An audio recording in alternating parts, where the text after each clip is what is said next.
Being how it's Christmas time and all, and we're feeling pretty dang cheery and festive, we here at ElkBros are going to jump right into the middle of it. On today's show, it's our 2025 Elk Hunters Christmas wish list. Just a few items we wouldn't mind seeing under the tree this year. But that ain't all, y'all. With the new year that's just right around the corner, we would be remiss and worthless son of guns if we didn't start talking about preparing and getting ready for the 2026 elk season.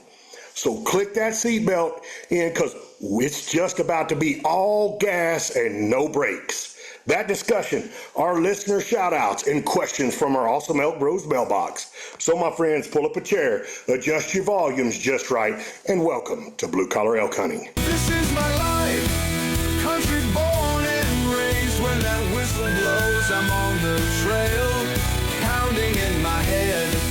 There's a will, there's a way, there's a way, there's a way. Welcome to Blue Collar Elk Hunting, brought to you by ElkBros.com, with your host Gilbert Ornelas and elk hunting coach Joe Gillia. You want to hunt elk? They live to hunt elk.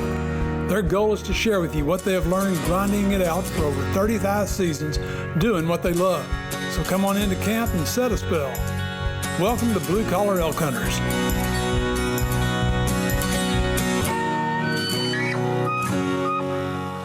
Hello there, everyone. If it's your first time with us, glad to have you. Hope you enjoy the show. And as always, for those blue collar hunters following our show and grinding it out with us every week, welcome back to Elk Camp. I'm Gilbert Ornelas, the host of the show, coming to you today from my camp here in South Texas. And joining me today, that's right, we got the man with the golden voice, Mr. Guy Duplantier in the house. We also have a special guest tonight in our number one wildlife biologist and ElkBros guide and coach, Mr. Charlie Newberry's in the house from Henrietta, Texas. And that's right, another special guest tonight. A very innovative guy. One probably has one of the most innovative pieces of bow hunting equipment that has ever been made. And if you ain't got one, you will know, because carrying your bow sucks. Mr. Armando Martinez is in the house with the bow hitch. And WWJGD's in the house. We got it teed up, ready to hit it deep. And what's going on, fellas? What's up, man? Oh, man. What's up, dude? People, you're going to hear a little bit of difference in our. It's so funny. He says, "I won't be so animated." Yeah. Gil's in an undisclosed location, and he's at deer camp, ain't you, bro? I am. Yeah, I'm at my deer camp. So things are going to sound a little bit different. He doesn't have his regular equipment and stuff, so bear with us on that, because he does get excitable, and it is going to sound, you're going to hear it. So, what's up, dudes? Gentlemen, happy to be here. It's the Christmas season. I still got turkey in the fridge. Man, if I had to have another day of turkey, I was gonna friggin' have a coup in here. I talked to my grandson. He was like, "What are you eating for dinner tonight?" And I think the wife at one point went and did some turkey green chili. There and you Mondo, go. the wife can cook. Oh, yeah. Yep. Yeah. Right? And it was really good. But, dude, it was like day 7 of turkey. So she come home the next day, and I'm like, "What are we having?" She said, green chili. I was like, sounds great. Really? Sounds great. Yeah. that sounds about right, huh, Armando? That sounds about right. Yeah. Well, and Mondo, I know it has nothing to do with elk hunting, man, but your mom has, and shoot, I mean, you worked those forever. Your mom had 2 restaurants, and one in Bernalillo and one in Albuquerque in the South Valley. And you talk about, when you talk about food, I bet that lady could have handled turkey for us for a month and we'd have been happy. But yeah, it was a blessing to between growing up with her in the restaurant and just cooking at home, and then the fire service, like that's why I got a POTS on me, and walking uphill is a little rough. but that's it's okay because I'd rather have good food than walk uphill fast. But it's been a blessing to be surrounded. You know, in New Mexico we have good food everywhere we go, but especially when you have it at home and at work.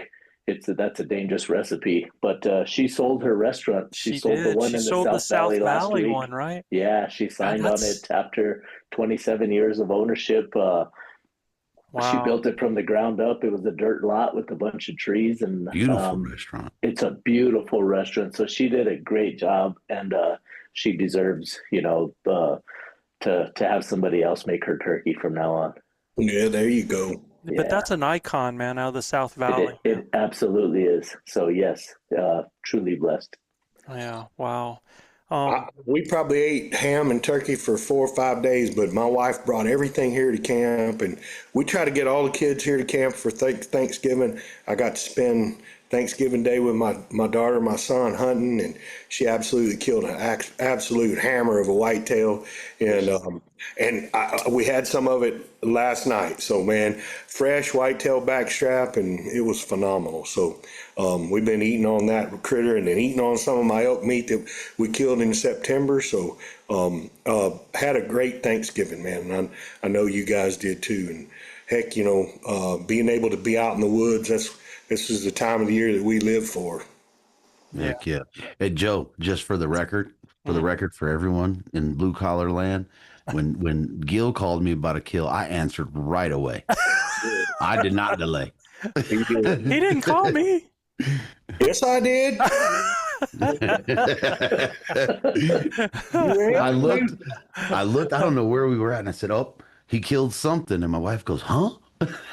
I answered right away, man. You were in Target or something, Christmas shopping. Yes. Yep.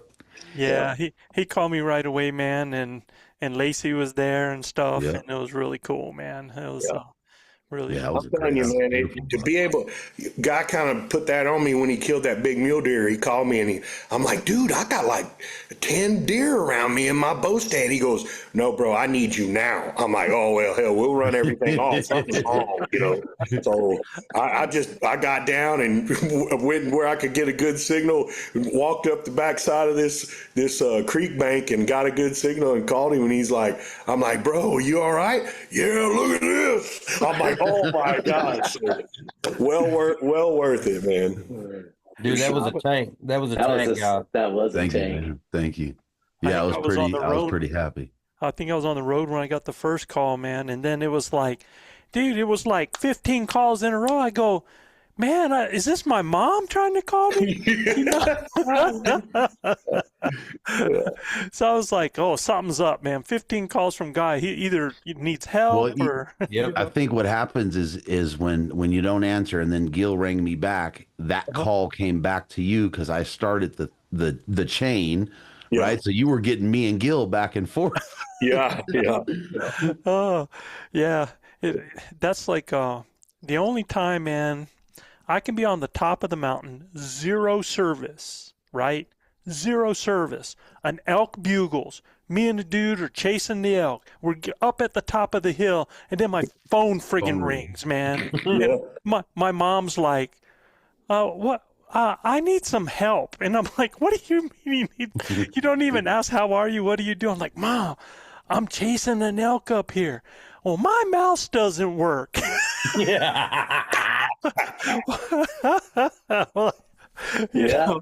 about right. God, dude. Yeah. I gotta tell a story, Joe, on old Carl Gamage. It was me, him, and a guy named Scott Deaton. You probably remember Scott. But we were elk hunting. We were down in the Lower Vega, and we're coming up through there.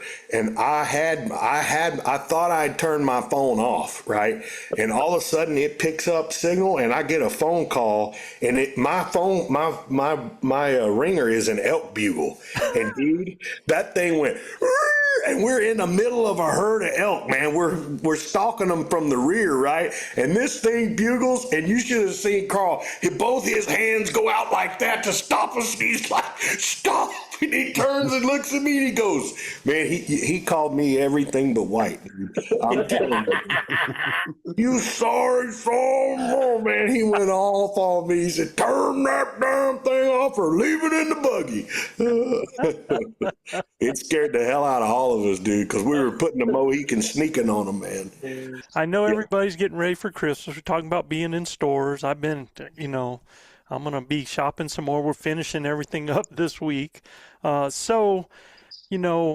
the people out there, I thought it'd be really, really cool if we just did kind of our ElkBros Christmas list. 2 items, either for rifle or bow hunters or both, pieces of gear, anything that you would recommend to have on an elk hunter's Christmas list. And that way maybe they can just like play this recording a little loud near their loved ones or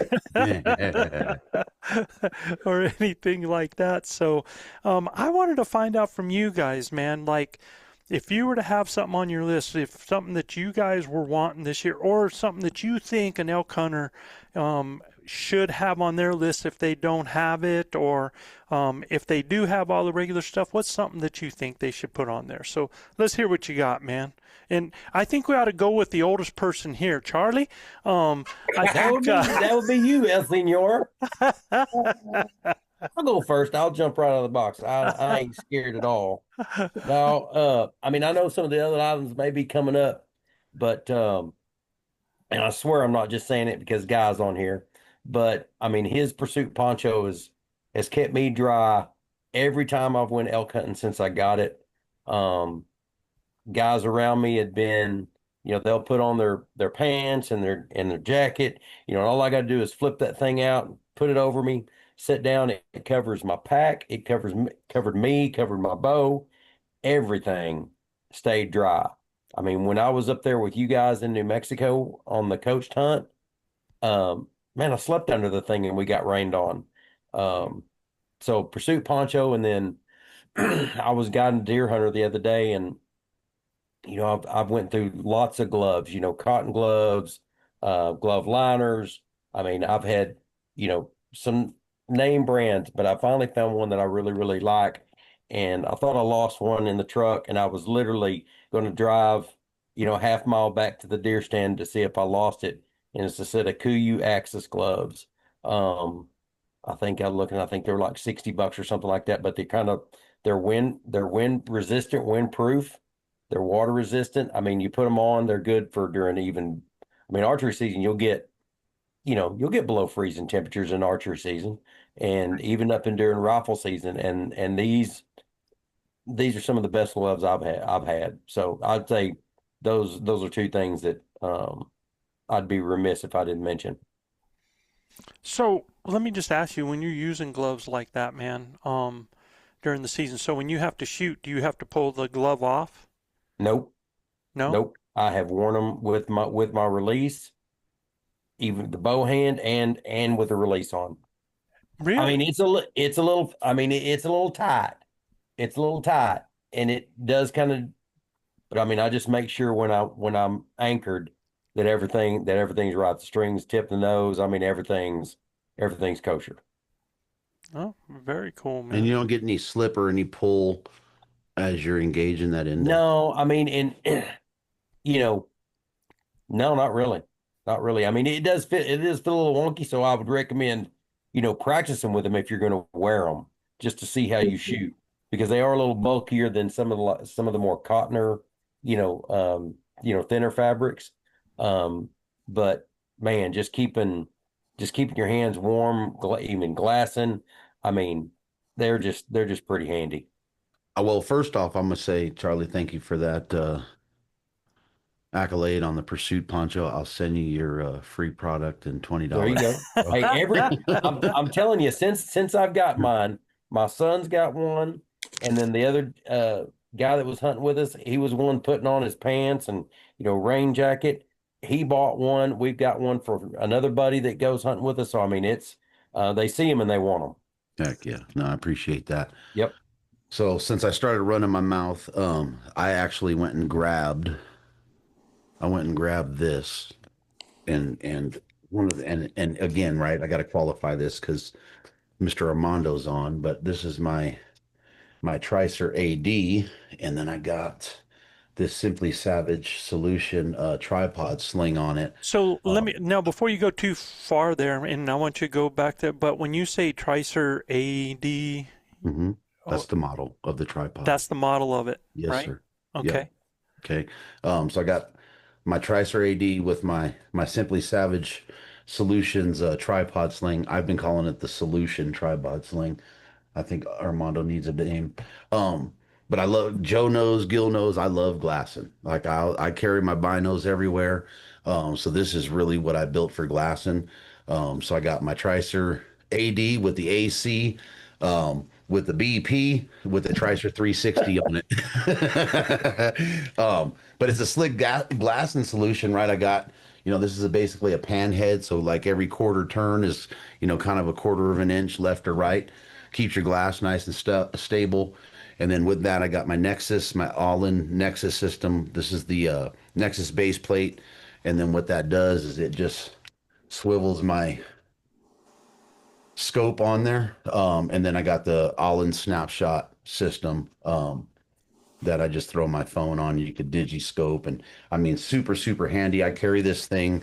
All this hangs from either my bino harness or my pack. And man, I'm mobile. I'm ready to glass.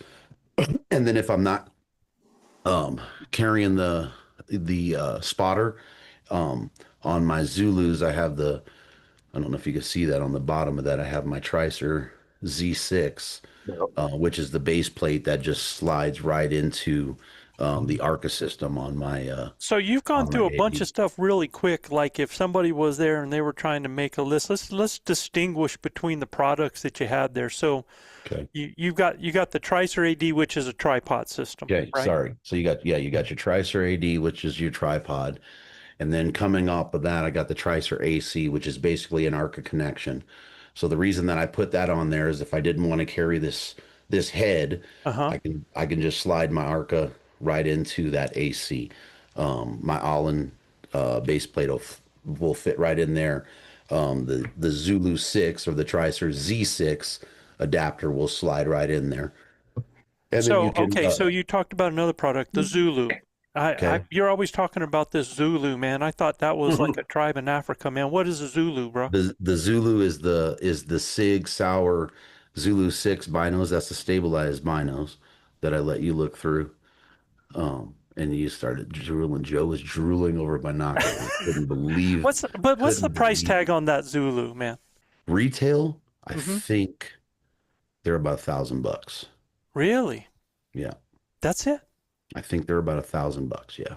I think they start at $800. What are you laughing at, Gil? 20s, Let's hear it, Gil. Let's hear it, Gil. Let him have it, Gil. Joe has grown so much. oh, dude. Yeah. Like to even have him ask that question. Yeah. Right. But he put his eyes to the binos when we were in the field this year and was like, oh.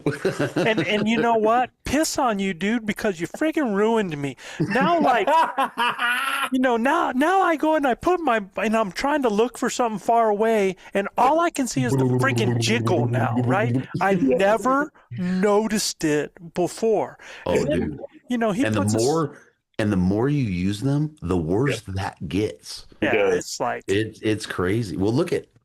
I'm gonna ruin you even more. Because that's Sig's spotting scope. That's Sig's spotter with the same with the same stabilizer in it. Okay, so and now, like when I said, because Gil's laughing at when I said the price, and I said not bad because I have purchased, like my binos that I have, my Vortex Furies, they've got the built-in rangefinder inside of them, and as a guide, it's priceless because, especially Mondo, man, if you've been on a management hunt, what was it like before, man? You're with your binos, right? And you're trying to decide whether or not that's going to, is it a management bull that we can shoot? And then once you finally decide on, well, now you got to get your rangefinder and you got to find it all over again and range it. And it's just a process. And what I do is I tell my guys, I'm like, okay, I want my shooter. I want you looking at this animal in your scope. I want you finding it in there. Let me study the animal. I'm going to give you the range, and I'm going to give you whether we're shooting or not shooting. And it's just like that, right? So, and those run, I don't know, it was like 1,500, right about there. So, and I love that aspect. Now, does those Zulus, do they have a rangefinder inside of them? Nope, that's the only thing. That's the only integration that they need. If they were stabilized and had a rangefinder, dude, Yeah. you'd be set. And I mean, they're a fraction of the way. These That's are the thing that surprised me was the lightness. right. These are 12 by 42s, right? And I use these year round, like it's elk season, deer season, whatever. It's 12 by 42s. The stabilization doesn't do anything for the magnification, but it might as well, right? Like Right. it is that much of a game changer. And for the money, quite honestly, like, man, you'll never get me back to unstabilized binos. Like, I just ain't doing it. Like Mondo and his Swaros, I got a little bit of envy, but it's because he's flopping $3,200, and I'm like, whoa, that's that bow hitch money. Worth every penny, bro. But the stabilization aspect for me was a game changer. Yeah. Like, I'm in the side by side, dude. I'm rolling and I'm like, boom, hitting it. It's crazy. It's just crazy how much ground I can cover and not miss anything it's nuts. So here's where I see it is like And that wasn't even in my Christmas list. when It's you're on Joe's. when you're looking through regular binos and you do have any kind of shake or anything like that on them, it's hard to notice something that flickers or moves or a little movement like that because everything's moving, right?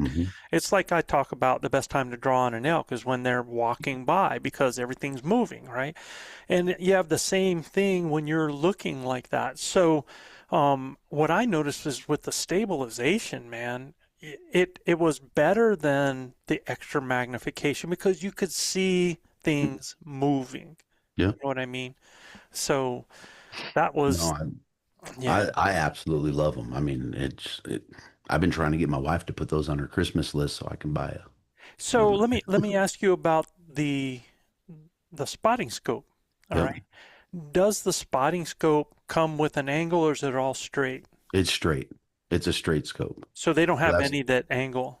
No, that's the only downside with this one. This is the first version of it. I'm sure that SIG will come out with something. Now, there's downsides to the spotter, right? The size of the objective lens is pretty minimal.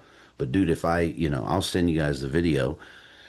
And I put my Burris 85 out, and it's great. It's a beautiful picture, but the wind's blowing at all. Guess what my tripod's doing, right? And I'm getting that, in my digiscoping. I put this thing out there, do the same thing.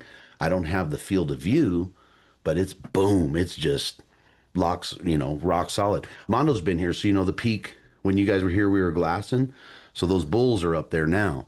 And the other day I was out just doing the side by side with the 85 and this one. And man, the 85 gets you closer, but it's 2 times the weight. I'm not going to pack it in the hills. I could throw this thing in the side pouch of my initial ascent, and I'm rocking and rolling, man. And then when you put that all in Nexus on there, if I want to grab it out and I just twist and it suckers on there and it's stable, open up the tripod and I'm glassing. Yeah, so what Yeah. he's talking about for you guys that haven't seen that is like, so he's able, you can do that with a lot of photography and tripods. So he has part of the system that'll just put it right on that tricer. It just locks it right in on there and he's ready to go. And Twist, you can lock, have those. magnet, and rock. Yeah. What's that? You just twist it. You just twist on and it locks it, and then Allin puts a little latch lock on there. You hit a little button, so it's not coming on there until you flop the thing and turn it off. So the thing on your spotting scope on there that I think really ought to be talked about separately that could be on the list is your for your phone. Is that the Yes. right? Yep, that's the snapshot system. So that's the all-in snapshot. I mean, if there's a phone on the market, chances are they have a case for it. And you just need to know what the size of your eyepiece is, and then you get so not everybody could see it. Sorry, folks, but this just pushes right over the top of your eyepiece, and it's snug. For you It goes guys that right are over the listening, we top. do put this on YouTube if you want to look at this stuff. Okay. So it just goes right over the top of it, and Uh-huh. that's just based on The the size size, of the eyepiece, right? the lens. Yep. Uh-huh. And you just slide that sucker over there, make sure that's up on top. Right. But it's a magnet, and I mean, you don't. With one thing I've liked about the all-in system is that there's no alignment. How do you spell that? OLLIN. Okay. There's no alignment. If this is to the top, right, and we just take our phone and slap it on there, and you're digiscoping right now. I've had a couple of others, and I'm kind of twisting and pulling and trying to get the right alignment. And then there's a couple that are a little bulkier that I've used, we'll say. And then what I've had happen is when I put the phone up to it, it'll start to turn that lens and want to rotate to the side. And thus far with the All-in and the Sig, and the All-in and the Burris, I haven't had that issue. But really, really, really like the All-in stuff. So now we've taken the package so everybody understands there. We've talked about the tripod, we've talked about the scope, we've talked about the digiscope. And the biggest problem that I have with any of this stuff, and as a guide, and even as an outfitter, because we have guys that are videoing our stuff all the time, we're doing video work, or as a guide, one of the things, if you don't have it on your Christmas list, is a bog system, and they make some of these bog systems so light. In fact, I think there's a system that goes on that Tricer, right? I was going to say, don't start going bog if you're going to go. Here's the thing with Tricer, is that every tripod they make and every solution that they have, it may be out there. In my opinion, from what I've used, you're not going to get a better system than Tricer on the market right now. And everything is, I mean, dialed. It fits and works and performs exactly how they say. I've had one issue and it was resolved immediately. Customer service is huge. Well, and I think one of our hunters earlier in one of our coached hunts, he had that system because he had the Tricer bipods, and then he had the system with the Tricer that you could put right on top, like a bogs type system, right on there. But for me, whether you're go ahead. No, go ahead. Whether you're carrying a bogs, whether you're carrying a Tricer, whether you're carrying a Freak Nasty, whether you're carrying, I don't care what system that you're carrying. The problem is carrying sometimes, having to latch your friggin' hand onto things, and you don't have hands free. So tell us about your carry system there. So, I mean, just very similar to the bow hitch, right? Where, I'm taking something out of my hand, and for me, I have a strap for my bow hitch on my bino harness and on my pack. And if I'm carrying this and, in season, it's getting locked on kind of the same way.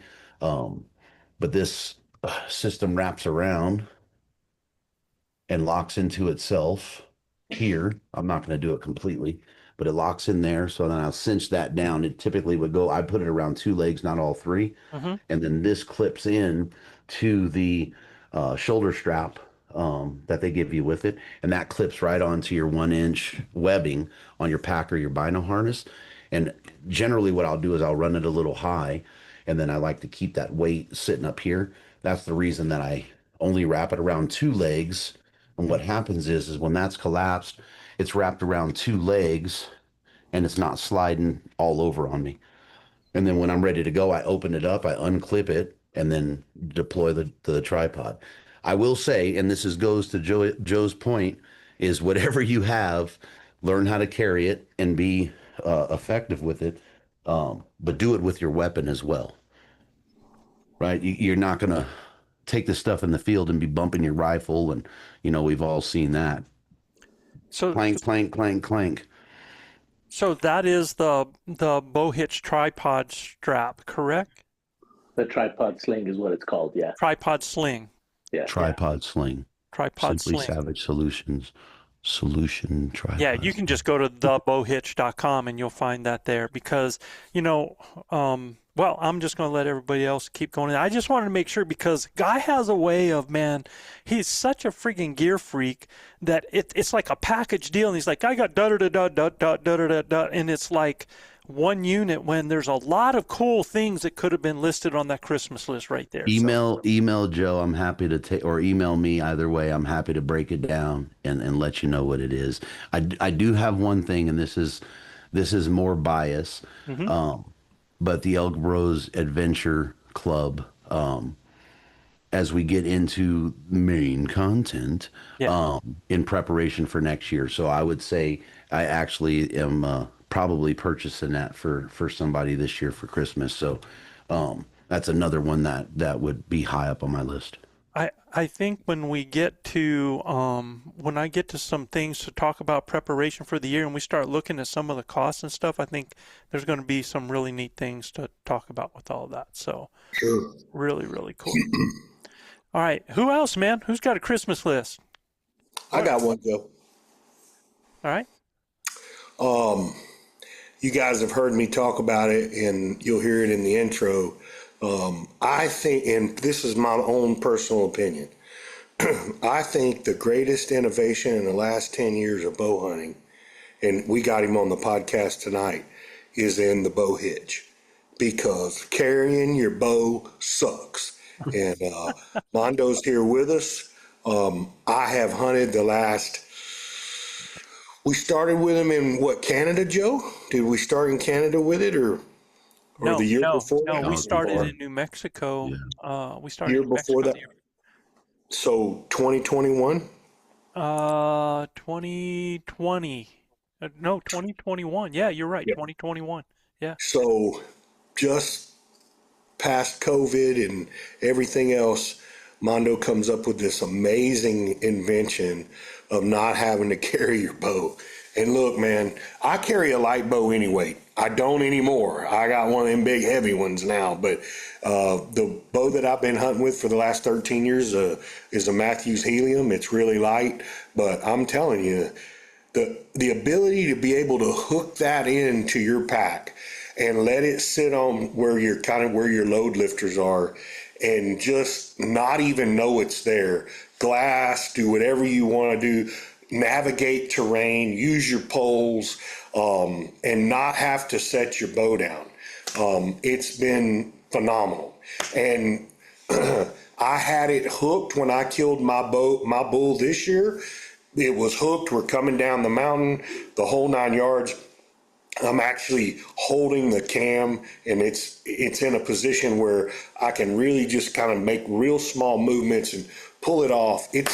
I'm telling you, it is an absolute game changer. If you're hunting out west and you're bow hunting elk or mule deer or whatever, and you do not have a bow hitch with you, I'm telling you, you suck, right? Because, and you're not listening, because this is the best innovation in bow hunting technology, bar none. Guy talked about their tripod sling. I can't wait to get mine, because I carried around an 8.5 pound bog pod all guiding and coaching this whole year. And I'm telling you, that thing got...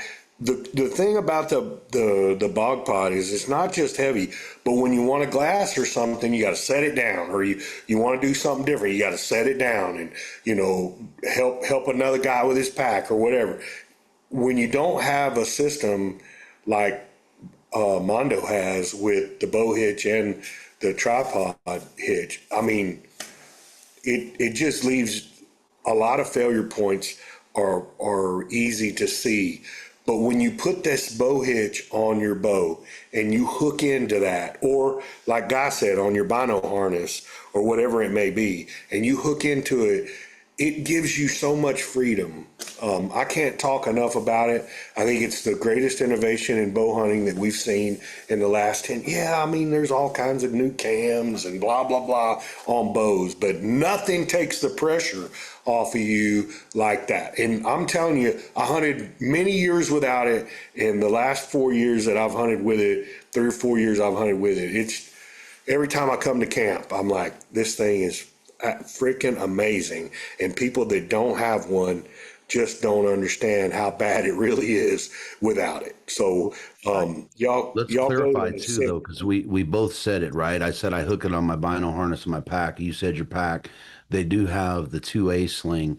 So if you're not running, the pack or the bino harness, you do have essentially a AR type sling that you can use for the bow hitch or for the solution rifle sling or for the Simply Savage tripod sling. See, I got to train this. Tripod sling. Yeah. tripod. Solution tripod Yeah, sling. Mondo's out down there pulling his hair out, man. Going, yeah, tripod string.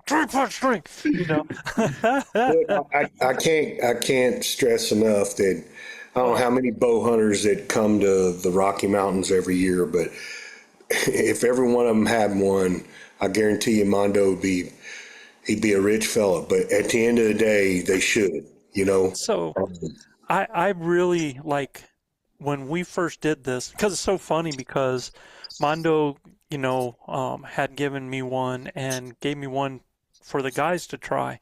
And I brought it to camp and I put it, I explained to Luis what it was. And Luis is like, nah, bro, I don't like any of those systems and everything like that, and we were like, well, just try it. And by the end of the hunt, he's like, this is the greatest thing ever. And where I'm at with it is there's certain things that go on bows, right? You've got, you got your stabilizer that's going to be on your bow, right? You got to have your sight that's going to be on your bow. You got those things that are things that just come with bows. And I tell you, I called it then, and I'm still saying it now, that the bow hitch will be that stabilizer accessory that you're going to have on your bow. I mean, that's I foresee seeing them on everybody that's carrying about there because they're going to be like, I need that system.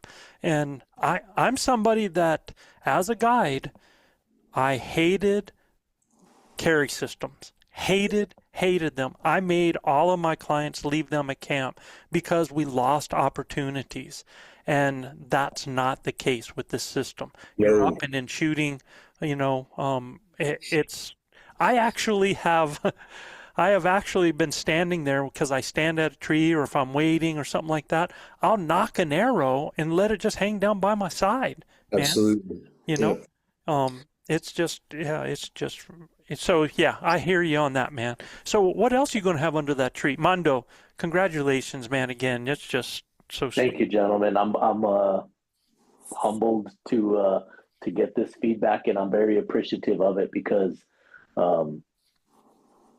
I give this analogy a lot, but the ugly baby syndrome, where it's your baby and you think it's beautiful and you think it's the most amazing thing ever, and people just sometimes don't want to tell you got an ugly baby. So when I hear this from people from all around that, hey, this thing is actually pretty badass. It works really well. And especially for people who are hunters, you get a novice who's like, oh, that thing is dumb, or that doesn't make sense. If you don't understand it, that's okay, but use it.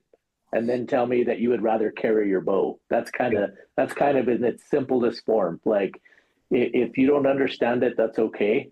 But I challenge you to try it, and then try it for a season, try it for a hunt, and then go on another hunt, and then carry your bow, and then tell me which one is better. It's it just works, and I'm really grateful for it. Yeah. Oh man, if you hunt blowdown, it's like, I mean, even if you're not in blowdown, but with blowdown, your hands are, how invaluable are having your hands free. Yep.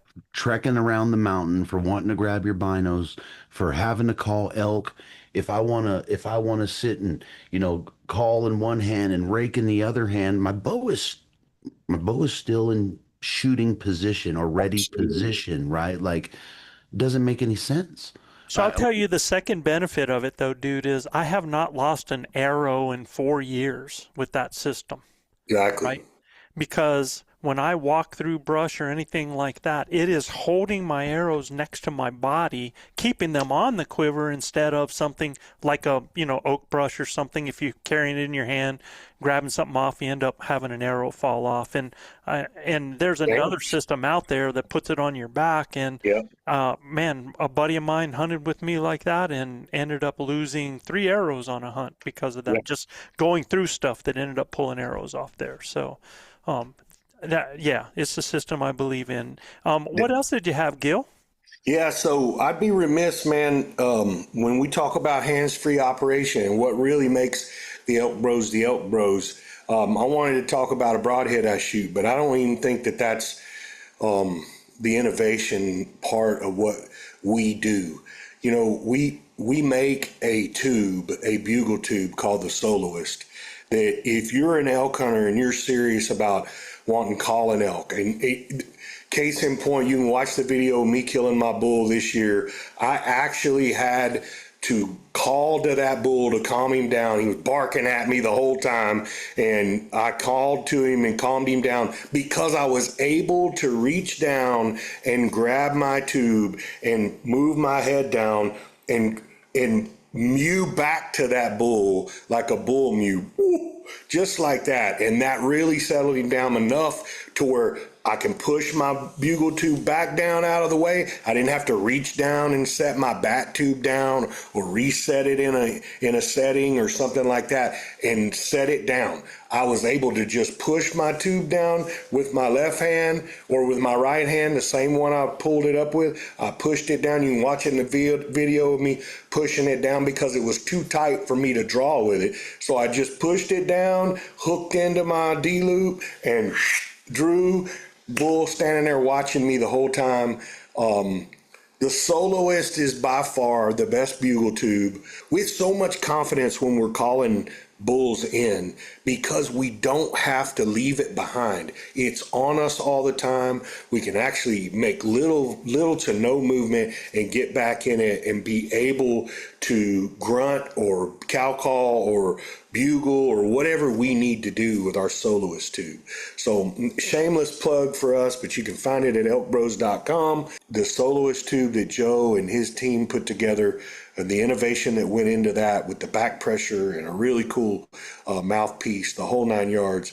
I absolutely love it, but it's the functionality of it, that having it as a bandolier across you to where you can move and do all the things that you need to do and still shoot and be in the game the whole time. That really takes it to the next level. You guys know as well as I do, y'all all are bow hunters and love bow hunting. Being able to make that split decision to do something to change the game and not have to go through big movements to get caught. Elk are really good at seeing movement. I would have that on my Christmas wish list for sure, the Soloist tube. And then, of course, Big O shoots a tooth of the arrow broadhead. Square holes don't plug, so we talk about that all the time. The tooth of the arrow is what I've been shooting the past 3 years. We kill lots of big hogs here in South Texas, which is probably the litmus test for 90% of the broadheads that Luis and I test. If it can handle a big pig, it's going to be just fine on a big elk. And I shot my bull at 63 yards and, hit him a little back, but quartering away in the right way. Went up there and poked out the front shoulder and, did exactly what it needed to do, made a huge bad wound channel in that rascal. So the tooth of the arrow is another thing that if you guys are bow hunters and y'all are looking for a really good broadhead that's a cut-on contact broadhead, it's you can go to toothofthearrow.com and check them out. I shoot a V-Series broadhead that's 125 grains.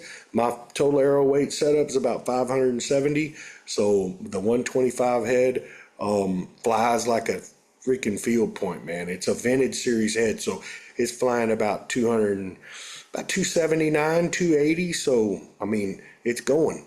I think those two things, Joe, were really three things: the bow hitch, the Soloist tube, and a good cut-on contact broadhead if you're coming out west to hunt elk is paramount for you guys.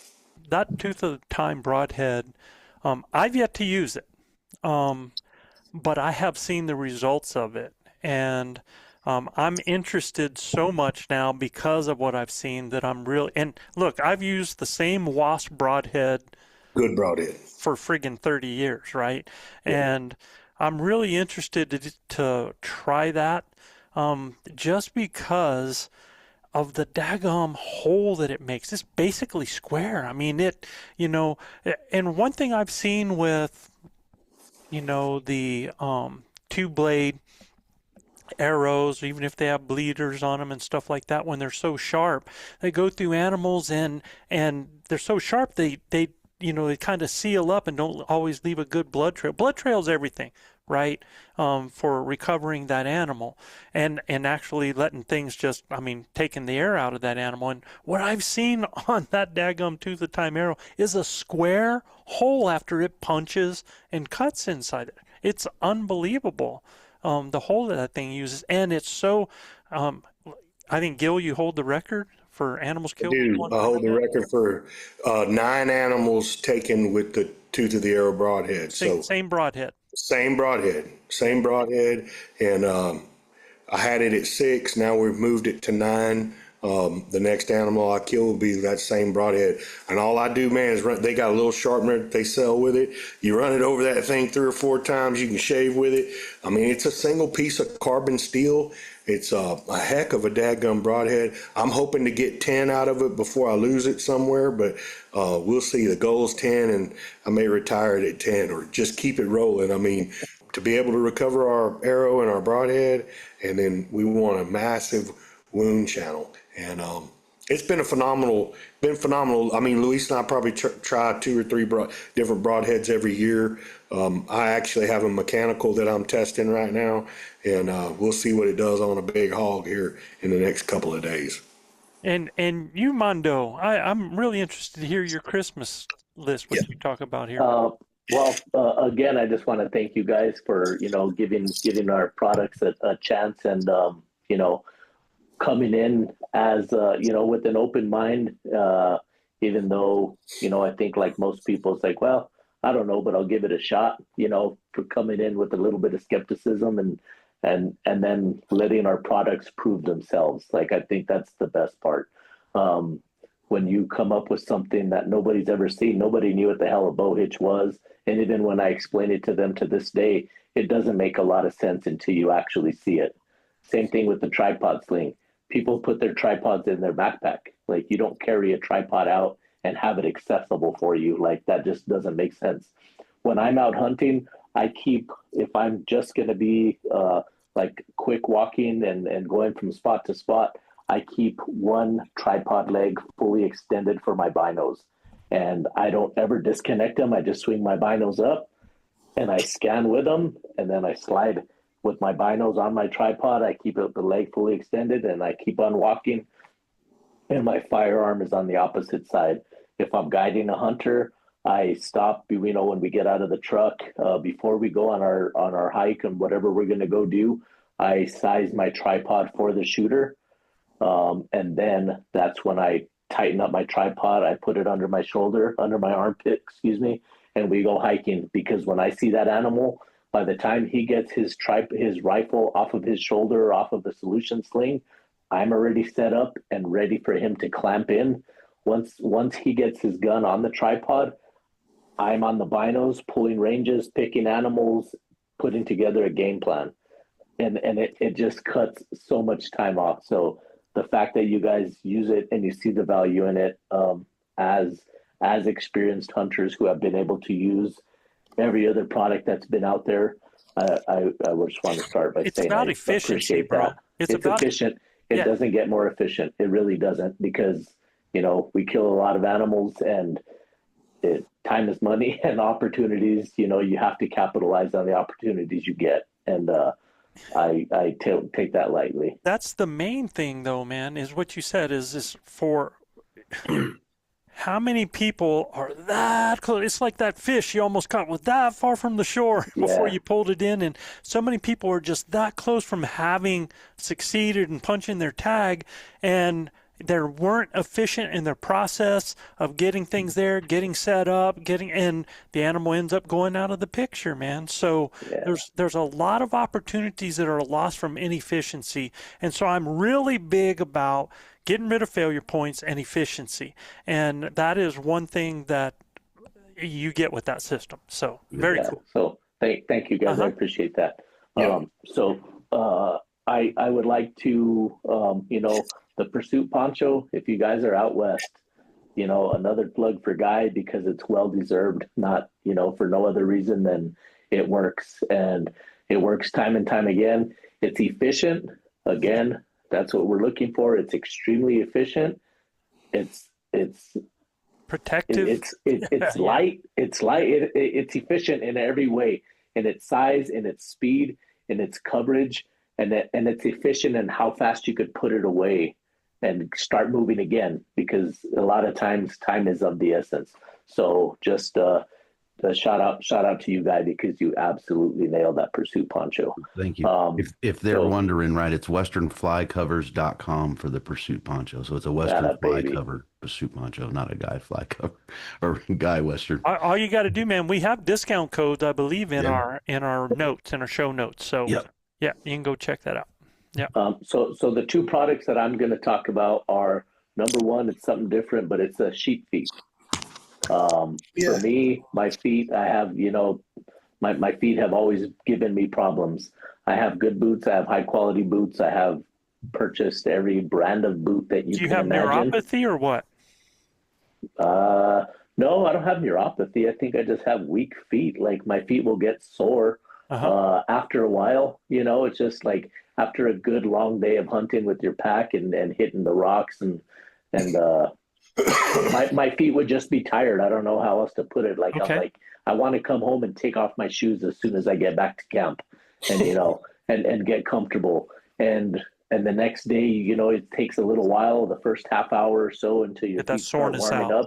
Yeah. But with the sheep feet, it has totally transformed my, the way my feet feel. And in turn, when you're not worried about your feet, you go further. You're not worried about your arms or your back or your shoulder. Like, everything starts at your feet, from the ground up. So that has been a tremendous help for me. I'm on my second pair. So now I run them in my work boots. Every day I wear sheep feet. They're that big of a part of my daily routine now, not just my hunting routine. So if you guys have any issues, I highly recommend it. Good company, made in the U.S. And that has really good folks. That has really, really helped me. What does a pair of sheep feet run? They're like the 200 and something range. I don't know exactly. I want to say a little over 200, maybe 240, something like that. That sounds about right. Yeah, I think that's the base, and then you can get the heel plate on them. That adds a few bucks to them too. So then maybe 260, 280. I don't quite know. But I got him with the base, the heel. I got whatever their deluxe package is. I'm a buy once, cry once type of guy. If it has it, you might as well get it, because you get what you pay for, especially in hunting equipment. You can't buy cheap shit when you're out there. So if you guys are going to compare the pair of gloves that Charlie's talking about and a pair of Walmart gloves or something that you see on sale, don't be knocking my Walmart gloves, bro. So, hey, don't be knocking my Walmart gloves. So don't, just buy once, cry once. And things do get expensive, but when you buy one pair of gloves and you wear them for 8 years, just do the math there.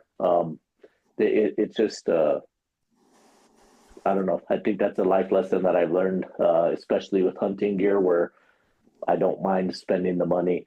And that being said, well, you can go to Good Feet. I know they have like a Good Feet, and I've gone to one of those places where they do almost the same thing. You step on, they do an impression, they make an insert for you, and you step out of there over $400, bro, and they want to sell you a shoe to go with it for another $400. So yeah, and they the Sheep Feet, the owner of Sheep Feet, the man who started it, was a podiatrist for like 35 years, working for his own company or as a podiatrist.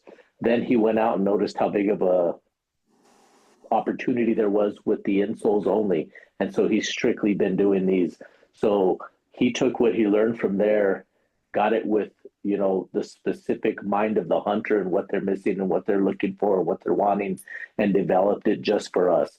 So you're not going into good feet where, a waitress is going to be there or a cop that's going to be on his feet all day. Like, there's a difference in standing in your own body weight, and there's a difference in carrying a 35-pound ruck, walking up and down in uneven terrain. Like, this is specifically built for us. I have no affiliation with them, but they make a great product, and I have no problem, saying that to everybody. And just be clear, right? It's a little bit of a process, right? It is a custom orthotic. So, you're going to order it. They're going to send you a imprint mold. You're going to, step on it. press, Yeah, it's step like on it, going roll. to Good Feet, bro. I don't know what good feet is. That sounds like some old folk stuff. Yeah. Yeah. So, And then, it is a process. Yeah, when you get that, Caleb and the team will send you that insole back, and then you'll have to trim it for your boot or whatever it is. Charlie Guy's picking on you again, man. I wouldn't put up with that, man. He was talking directly to you, brother. Look, You're the one mentioning you good said it feet, not 3 me. times. I avoided it 2 times. So The 3rd time, it hit the rail, bro. I'm going to hit it a little quick. I'm not going to be as long-winded as some of my friends here, man, so I want to get onto some content as well. But I tried to rush through mine, and he gave me guff, guys. Yeah. I was like, "Bah, bah, bah, bah, bah, bah." And he's like, "Whoa, bro, slow down." Well, yeah. hey, he's cutting me down to 1, so still just appreciate that you got a chance. Yeah. Well, I heard 3 things out of you already, dude. Mondo, he knew I was going to be long, so he's going to have to shorten everybody up. So some stocking stuffers for you, man, too, is the things that I really a merino neck gaiter is worth its weight in gold. There's different places that make them, but get a merino neck gaiter. That thing, it keeps that cold from around your neck. You'll get instantly warm, and a lot of times if you just warm your neck area there, the thing is too, if you have any kind of hood, you can pull it up over the nose, you can pull it over the mouth. What I do a lot of times when I don't want to pull up a hood is I'll pull that gaiter up over to the back of my hat there, and it almost looks like a hood, but it's tighter fitting on there as well.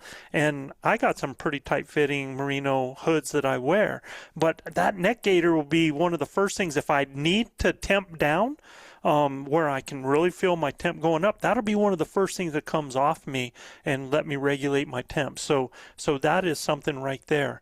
There is a great product that I really, one of our guys has been using it a lot. We've been, actually, if you go to we have a discount code on that as well, is the paper tuner. A lot of you guys are always punching, trying to tune arrows, trying to make sure that you're on.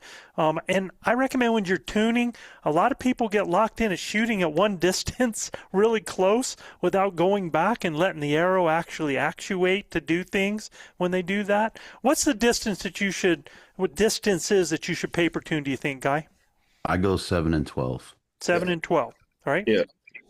Because what you do at 7 is going to be different at 12, right? And you're talking yards, correct? Yes, sir. Okay.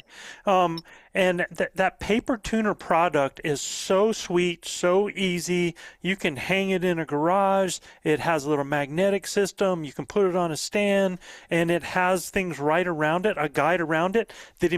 Because I do this all the time. I make, I'm Cheapo Joe.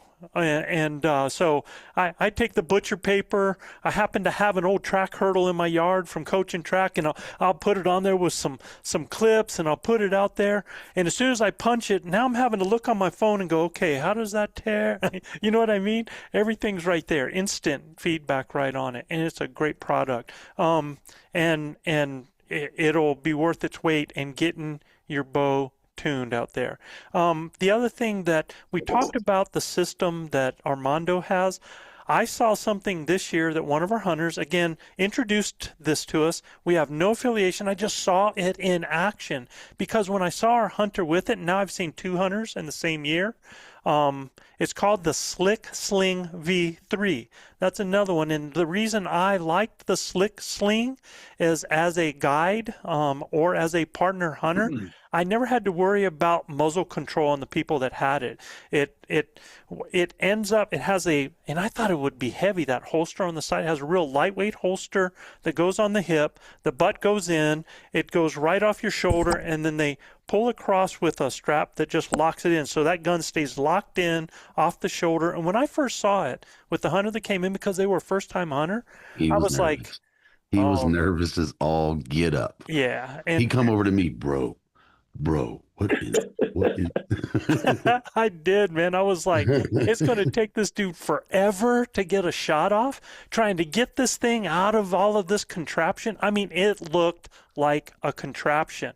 And then he used it, and he had been practicing used it, and the flow of the shot, he grabbed the barrel, pulls from here, and it's in shooting position, nice and easy, smooth, fast. Again, efficiency. And one thing that I saw with that was the safety and the efficiency were the two things for me as a guide that I really appreciated.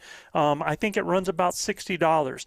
But what I like about it is if you're a family that hunts together, and if you're a wife of any of, or a husband of a female shooter, or a wife of a male shooter that's out there hunting with people, I would feel so much better if people had good muzzle control, and this ensured that. So it was, that was something I wanted to share with everybody. And then the other thing that is not a stocking stuffer, that is, for me, it's a tough purchase for me because it's a cost. However, seeing a suppressor in action with some of the hunters that I've had, youth hunters, with newer hunters that have got, they got magnums or they got big guns that generally, because I've been with people that have rifle breaks, and as a guide, I hate them. They blow me out. Right? It's taken kick off that shooter, but anybody around them is victim of that. And it's not taking as much kick off as a suppressor does. And when I saw this in action, the recoil it took out, the quietness of that when it was shot was pretty doggone impressive. And I think that boom is a reason, and the shock, the expectation of the recoil, is why people flinch a lot and end up pulling off.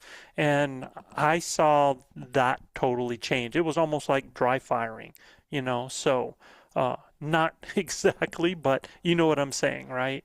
So I saw a big change. So those are the things that I saw as far as those. So there's some ideas for some Christmas gifts for you guys. Mondo, did you have another one that you wanted to throw out, bro? I didn't want to cut you off if you had another one. No. That's plenty. Yeah. Okay. I was gonna say my binos, the best glass you can buy. I don't care what that is. The best glass you could buy. Like, I make money with my eyes, and for me, I buy the best that I could buy, and so I recommend you guys do the same too, because it is, when people come to camp and we are spotting next to each other and they're looking and I'm telling them what I'm seeing and they don't see it, and then they get behind my glass, like it's an obvious difference. So whatever you can do, buy the best glass you can and upgrade when you can, because that money is well spent. And what is your best glass? I have the NL Pures, the 14. I told you, you got that bow hitch money. That boy's running the Swarovski NL Pure 14s that I use on my tripod, and then I have the 10x42 EL ranges in my vinyl harness that I use that have the rangefinder for when I'm on the stock. Awesome, man.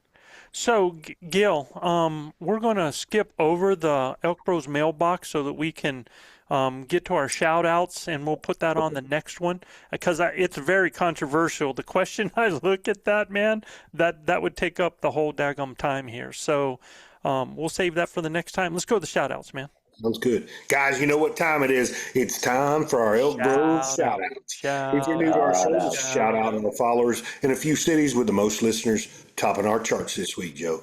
Yep. Charlie, you take the first one, man. You're right, there. Folks, You go. in this tops listening city will argue passionately that their pie at the legendary Norski Nook Bakery could end world conflict. Outsiders come for the pie, locals come just because it's a sacred tradition. And if you're a non-resident, be careful ordering only one slice. It's suspicious behavior and could be on the ire of community. Could be on the ire of community.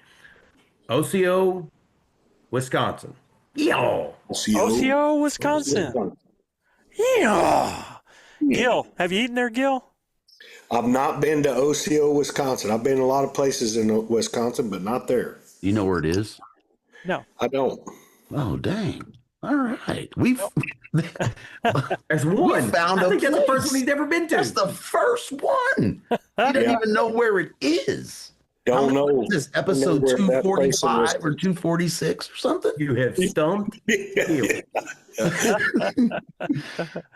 I've spent some time in Michigan and spent some time in a little bit in Illinois, but those states right there, man, there wasn't a whole lot of drilling going on like there is now. There's quite a bit more going on up there in Ohio and West Virginia, Pennsylvania, but not a whole lot in Michigan, Wisconsin, Indiana, Iowa. But I've been to all those states, just not Osceola, Wisconsin. Yeah, we just had David and Joshua Vandermeer from there on the ranch, and they're from Wisconsin. And man, I tell you, they talk about them big old whitetails that they have over there. So Lots of big ones. Hey, Osceola, thank you very much for listening. Thank you, guys. Gil. Absolutely. Up next in this top listening city, and I have been to this one several times, the city barbecue options are strong enough to end friendships. Ask where the best barbecue is and watch the room divide instantly. And if that isn't something, every few months the whole town hears a mysterious boom with no explanation. No one knows why. Everyone has a theory, though, in DeSoto, Texas. DeSoto, Texas. DeSoto. So you've been to DeSoto, I imagine, man, right? Yep. And Is there a mysterious boom? Nobody knows what it is. I think it's Legitimately? probably, I think it's, what everybody else says, it's all the fracking that's going on around there, So, so how often does this mysterious boom occur? Oh, it's just a few times, every couple of months they'll hear it. And I don't know. There's a big rail yard there too. So I think a lot of them are hearing those cars banging into one another and stuff like that. So when they're in the rail yard. Dude, I hear a mysterious boom. I'm wanting to find out what the heck is going on. I don't know if I'd just be like, oh, it's a boom. Luis and I were at his place recently, and I'm telling you, they've got something going on around there, either some mining going on or something, because you could feel it in the earthquake, like in the ground. It was wild. Ooh. Pretty cool in Oklahoma. All right, Mondo. Right on. Our next top listening city. Self-service is a suggestion, not a guarantee. Your phone bars go from 3G to emergency SOS faster than a jackrabbit on hot gravel. And locals here will remind you constantly that the 1947 UFO crash happened closer to them than in Roswell. Roswell just had better PR. We're talking about Corona, New Mexico. Corona, man. Beautiful country. Corona, New Mexico. Absolutely, man. Yeah, it's the crossroads, right? Corona, and some great deer hunting in that country over there. I killed my first deer right out of Corona. Really? Yeah. Yeah, we've had some great stories from hunting over there in Corona, but so cool. Small town in New Mexico, heading that way towards Roswell. I love that, though, man, that Roswell just had better PR. Better PR. Yeah. They had better, yeah. And just for the guy who wrote this, 3G, it ain't a thing no more. It is in Corona, bro. Oh man, you might as well have said goes from 5G to 3G. So, faster than a jackrabbit on hot pavement. You just went from Corona to Cavrona, is what you did. See, so. Oh man, I couldn't let it go. Like 3G, dude. Like, That's like flip phone status. His Motorola, dude. That's His funny, Motorola. man. That is too God, funny. always, I don't feel safe in this environment.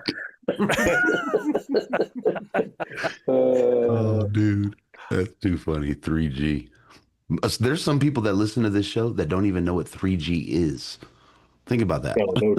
No doubt. All right. You up Do next, they? Oh, wait. Oh, why don't they? Huh? 3G was only 2 years ago, bro. No. 3G is like 7, 8 years old, dude. You don't live in New Mexico here, man. Yeah, this dude lived in the information technology age in Cali, man. Forget those days. That's hilarious. All right. Also known as Como, when the college student population moves in, the population triples and traffic goes from sleepy town to urban warfare simulator in about 48 hours. There's also an unspoken rule of Como. If you don't have at least one friend who plays in a local band, are you even living here? Columbia, Missouri. Columbia, Como. Missouri. Columbia, Missouri. So it must be a college town. Been there. Absolutely. Yeah, Well, if they're University of calling it Missouri. Como, Oh, okay. So that's Mizzou, right? Yeah. Okay. Well, hey, I mean, I'm still in the 3G age, bro. Yeah, no doubt. One of my girls is playing softball there. Awesome. Yep. Awesome. So what's ask her if next? she has a friend in the local band. I'm I'm curious. sure she does. All right, you guys know what time it is. It's time for main content. Main content. Getting ready for the 2026 season. So, there's always a question. People are like, should I really be getting prepared now for 2026? Yes. Let me tell you. All I can tell you this is, man, for us, if people aren't thinking about where they're going to go and what they're going to do, like, for example, if you're looking at landowner tags, if you're looking at purchasing hunts, now we got dates here for what's getting ready to happen as far as applications and stuff like that. But yes, you have to start now thinking about where you want to go and preparing for that. I can tell you, we've already got hunts that are selling out, and it's not even Jan 1 yet, right? Yeah. So we got people asking for landowner tags like a list, and Yes. it's unbelievable. So Every day. and that's because opportunities get slimmer all the time if you don't get drawn, if you want to have an opportunity to hunt. So there's that's happening. Plus there's just the preparedness on getting ready so that you are helping yourself be successful when that time comes, right? So one thing go ahead. If you look at what that 9-month span is, if we just said January to September, right? And if we just talk failure points, and if you talk a backcountry hunt and the things you have to prepare and understand for that hunt, I would say majority of people are doing something along those lines. Maybe it's not backcountry, it's front country. But from your sleep system to your gear to your weapon, I mean, you have to work through all of that, not to mention behavior, biology, calling. There's not enough time in the year available to most folks to work all that out, especially if you don't prioritize it and focus in on it. It's crazy that you wouldn't start in October and wait till January. Yeah. Yeah, 100%, man. And we're going to jump on that here right after. Let's get some logistics out so people have some of that. Like, let's talk about notable changes that people are going to experience that are planning on going elk hunting next year. Whether that is in, cost of licenses, whether that's opportunities, whether that's OTC, whether it's draw changes, anything that you guys have heard. Like, for example, I know in New Mexico, and not only New Mexico, shoot, where did I see? I think there's there's several states, most of the western states, Utah, Oregon, Washington, New Mexico are all enacting fee increases. And I think this is the first fee increase that we've had in New Mexico. Gosh, Gil, since I've known you, right? Yep. Yeah, 15, 16 years. Yeah. And it's been significant. I mean, what they did was because in New Mexico we have what we call high demand and we have our standard elk hunts, right?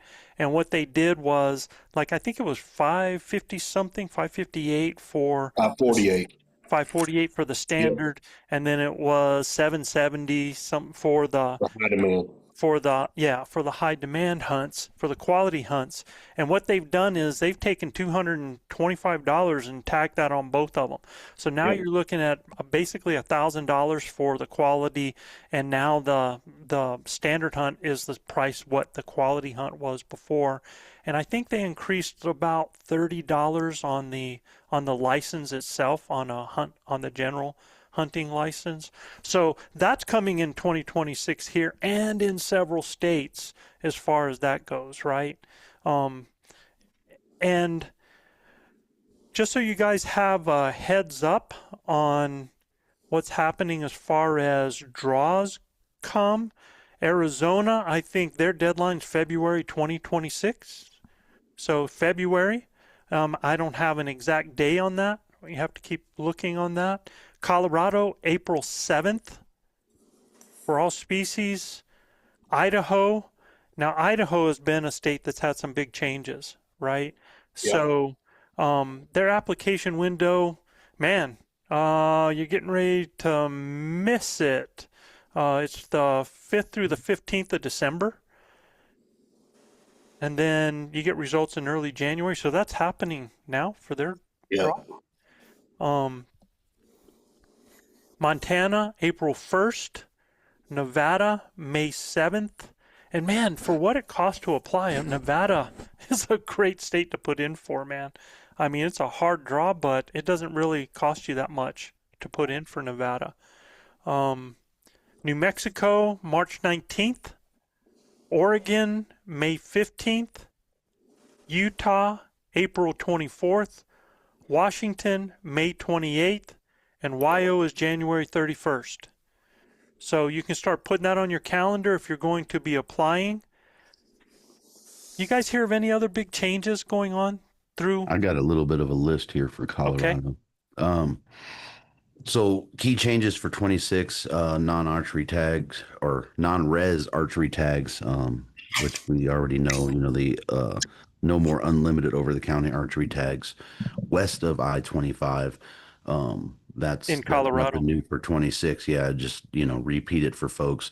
The new draw system looks like a 50-50 split draws in place for primary draws. So half tags going to preference points and half of those tags going to bonus points. Season structure, the rifle seasons have adjusted start dates, and now there's breaks with the first season starting the first Wednesday in October, after October 8th, I think is what it is, and then followed by breaks before the second, third, and fourth seasons. That's closer to New Mexico that way. And then the GMU specific changes, limited bull tags in 54, 55, 551, and then removing antler point restrictions in Unit 82. So that's the most notable that I saw. So that means in 82, spikes are illegal. That's what it sounds like to me. Any bull. Wow. Interesting. Yeah, I thought so too. And that's, I didn't vet that through a bunch of stuff. It was just. Right. I know that Idaho has had some big changes. I have not they have the biggest 2026 in that non-resident general season elk and deer tags moved to a draw. Non-residents must purchase 2026 non-resident hunting license for $185 just to apply. I know that some of these states are very expensive to apply to. Utah, Oregon, Washington, New Mexico, California, and Colorado have all raised non-resident fees for 2026. So that's going to increase out-of-pocket costs. So that's something that you have to figure in there as well. Joe, perfect segue into what we do here at ElkBros Adventures. Right. Perfect segue into, and we can call it a shameless plug if you want to, but we literally have the best draw odds out of any draw in the country. Literally. For the price. Yep. For the price. 1 in 32 chance. Where are you going to get a 1 in 32 chance to draw an elk tag with us, to come hunt with us on a fully guided elk hunt on one of our private ranches? Absolutely. And that's why I did that, was I really, for me, I could not hunt our hunt. I could not afford that hunt. I don't have $10,000 disposable to do that. And I know a lot of people out there don't either. And I wanted to see opportunity open up for people. So we do that in numbers. We pick the 32 because that pays for the hunt. $325, you get discounts with that. You get in a 1 in 32 draw, which most people would just have that and you're done. But we give access to our educational materials. We do giveaways. We have a lot of ways in which you're going to, the discount codes alone Get you that get out of money there are back going to and save some. you. Yeah. So for $325, as soon as we're at right now, for our next draw, we have 8 spots left before our next draw. As soon as we hit that, we're drawing, and we do that. We do that online. We draw live. People can see that. Randall Heath won it last time. We're getting ready to have our next draw. So every time people put in, and every time we get 32 people, we draw a hunt. I mean, if we got 32 people every week, we would draw a hunt every week. For me, I have no problem for all of our hunts to go to people that have won it for $325. You know, to me, that is just killer. That means something to me, right? And that goes archery, that goes rifle, Archery, right? All the rifle. season. Yep. You pick your poison, so to speak. 100%. Yep. And if they already drew a hunt this year, they can defer it to the following year. Yep. Okay. So, or you can hunt in your other state and come hunt here. Have that dual opportunity. So I think that's fantastic, right? Okay. So what I want to do right now is I'm going to ask you guys this, and I don't want you to go one at a time. Just start throwing these in. Boom, boom. Just go right after. If you had to pick 3 things or processes to begin working on right now, and I want you to think archery and rifle, and that's a big change that a lot of people are hearing, that we're really trying to put some of those things out there for the rifle hunters. So if you had to pick 3 things or processes to begin working on right now in preparation for success in 2026, what would they be? Calling, shooting proficiency, whatever the weapon, and field processing your animal. Charlie, let's hear from you, brother. Man, I'm just I think just staying in shape, just trying to stay in shape the whole time. Not having to get in shape, just stay in shape. Because round is a shape. You know, this dog says that, man, but yeah, that's his disclaimer. But I've seen him in action, so he ain't so round as he says he is, man. That dude can get up and down the hills there. But you know, Guy, you said calling. Calling is going to be on the top of the list for No doubt. Seen it too many times. Paramount to be able to speak the language. Not just make the call, but know what call to make. Mondo, how often as a guide, and let's take a look at September, October, November, December, in the months, when do you stop calling? Never. I keep I don't carry my bugle tube. Fortunately, I was hunting on one ranch from September till the middle of November. So once the bulls stopped bugling and they kind of all broke off, I left the bugle tube, but I always keep my cow call with me. You know, that's my poison to stop the animals. The area that I'm hunting mostly with my binoculars, and we're glassing from different knobs and locating the animals. So they pretty much feed out and work their way to these bedding areas. So I'm more of an ambush hunter than I am having to call in the later time of the year. Right. During archery season, then obviously, I have my bugle tube, I have my cow calls, and I'm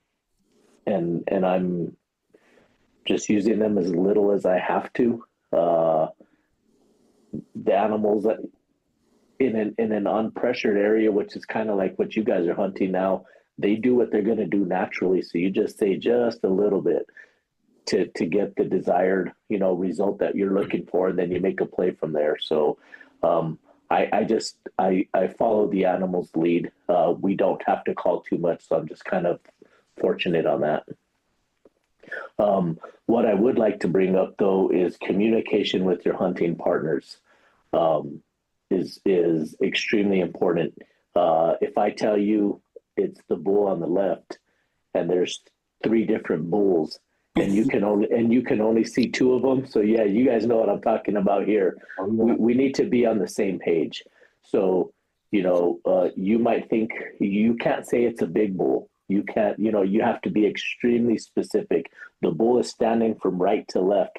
There's 2 cows in front of it. It is the 3rd elk.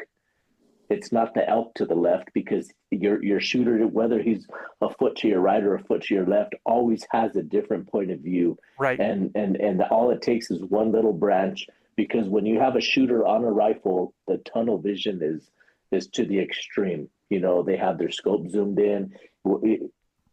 For many different reasons, people get excited and they get tunnel vision and they stop thinking big picture here.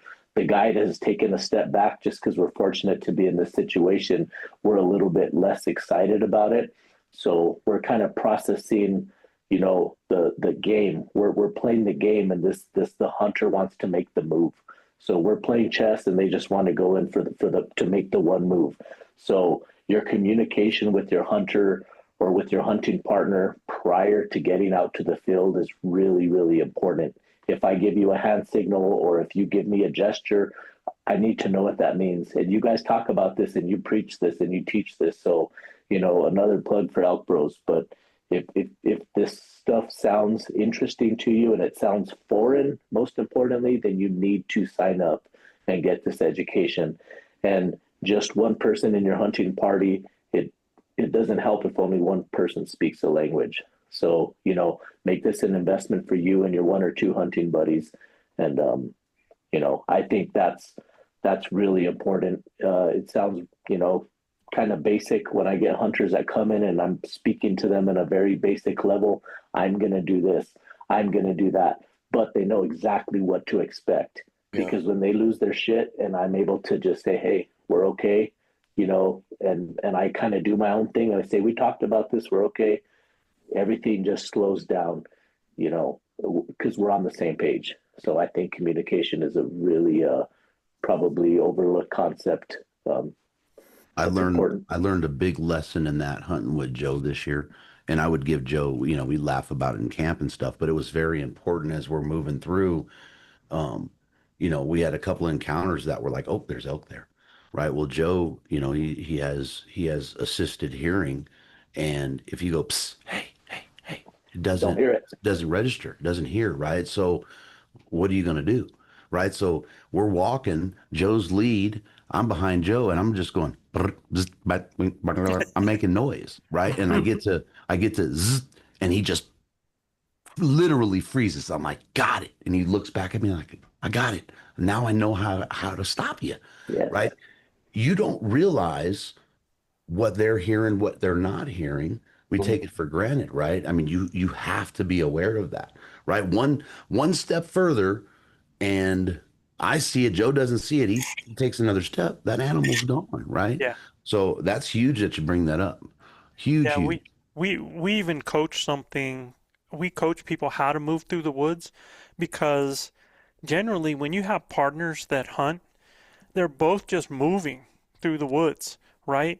Both of them making noise, and they're close together, so they're basically seeing everything, and actually what happens is the first guy's looking, the second guy's usually looking at their feet, right? Or they're looking around, but they're moving together, making the same amount of noise, so it's really hard to hear that, and they're seeing the same view. And we teach guys how to move and cover, basically, where the front guy moves, the second guy covers. And that second guy is looking, because the first person that's leading is having to discern which direction he's going. They got to break down and figure out the route through the woods, over through the trees, the deadfall, everything like that. So they're spending a lot of time looking down and then up. And if they spend too much time looking to the side and stuff, unless they're stopped, but if they're moving, they risk actually falling or something like that. It's just natural.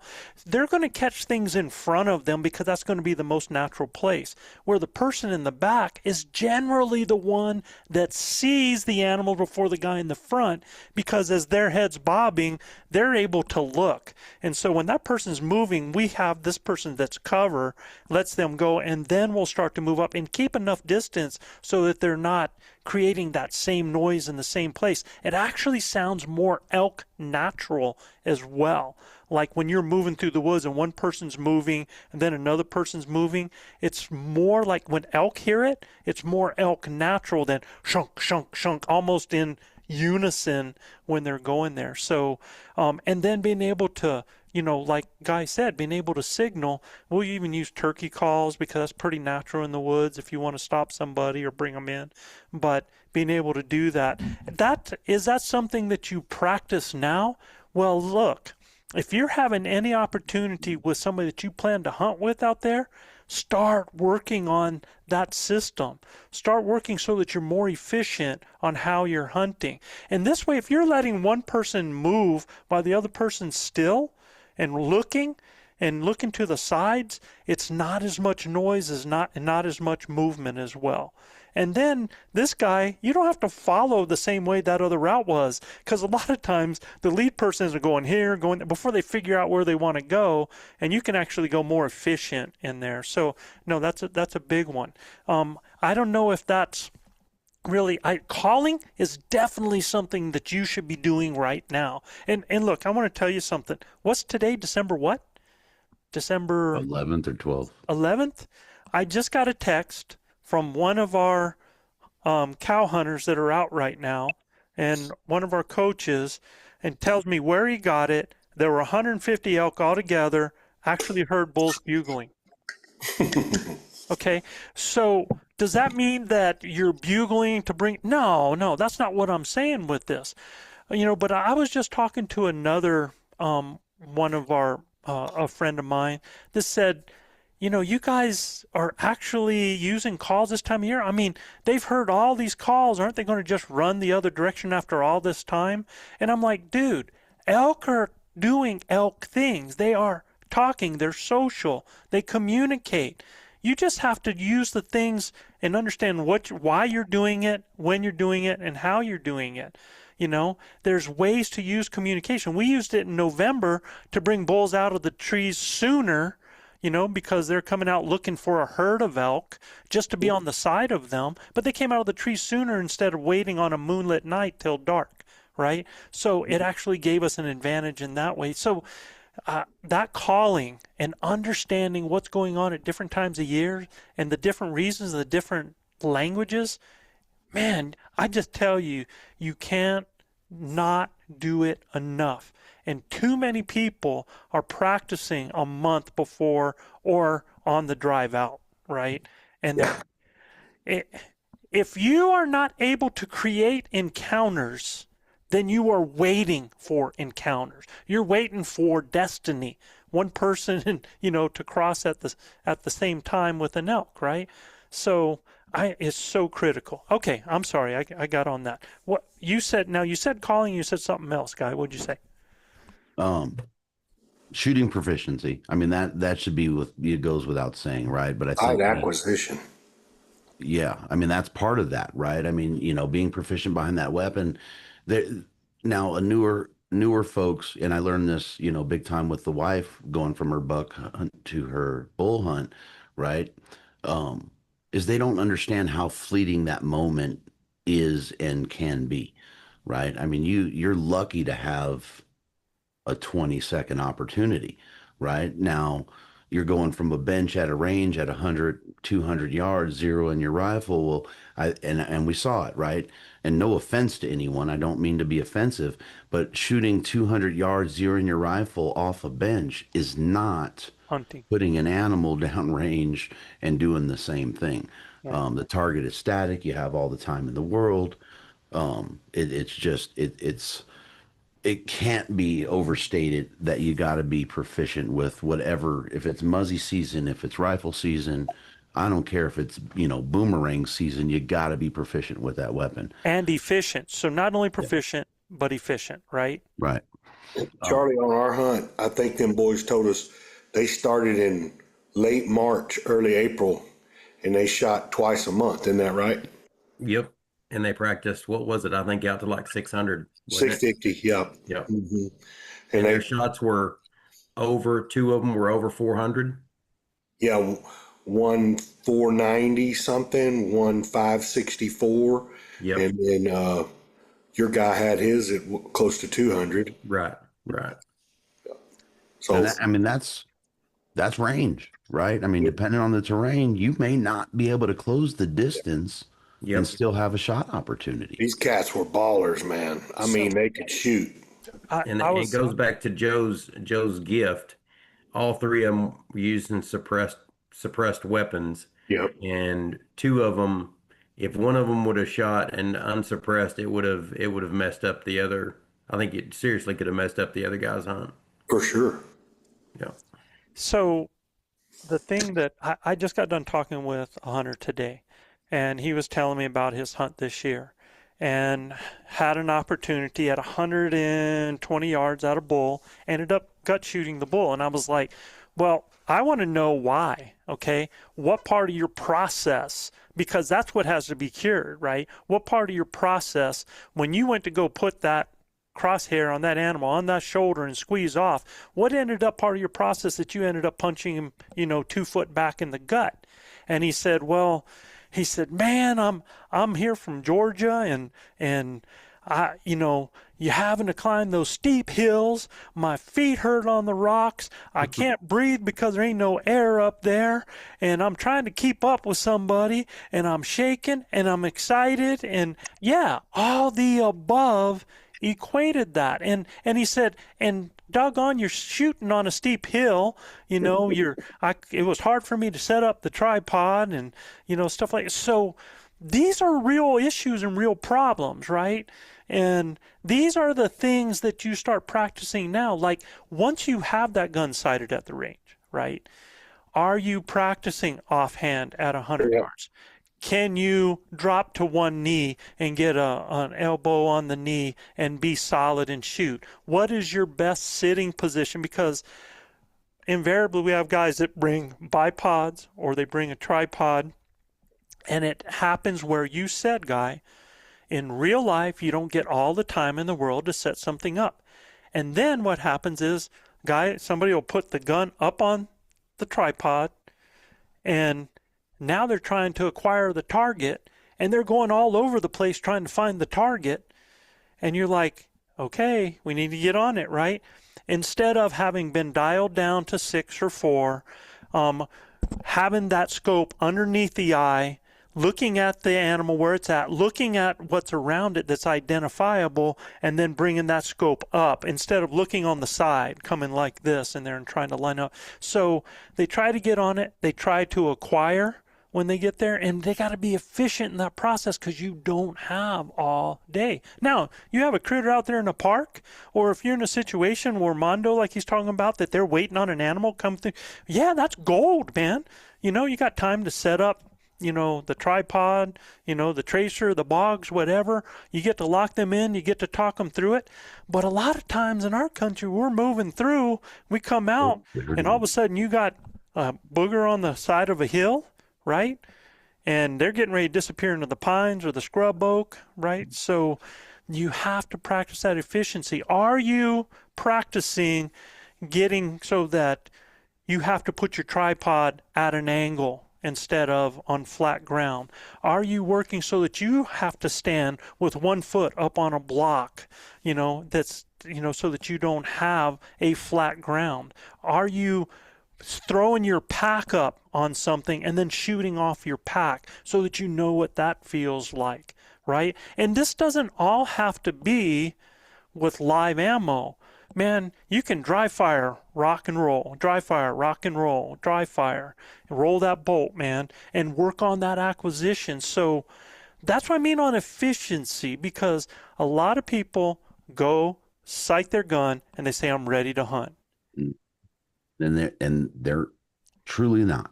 I mean, it's They're not. unfortunate, They're right? not. They're not. Take that to archery. Same thing. Mm-hmm.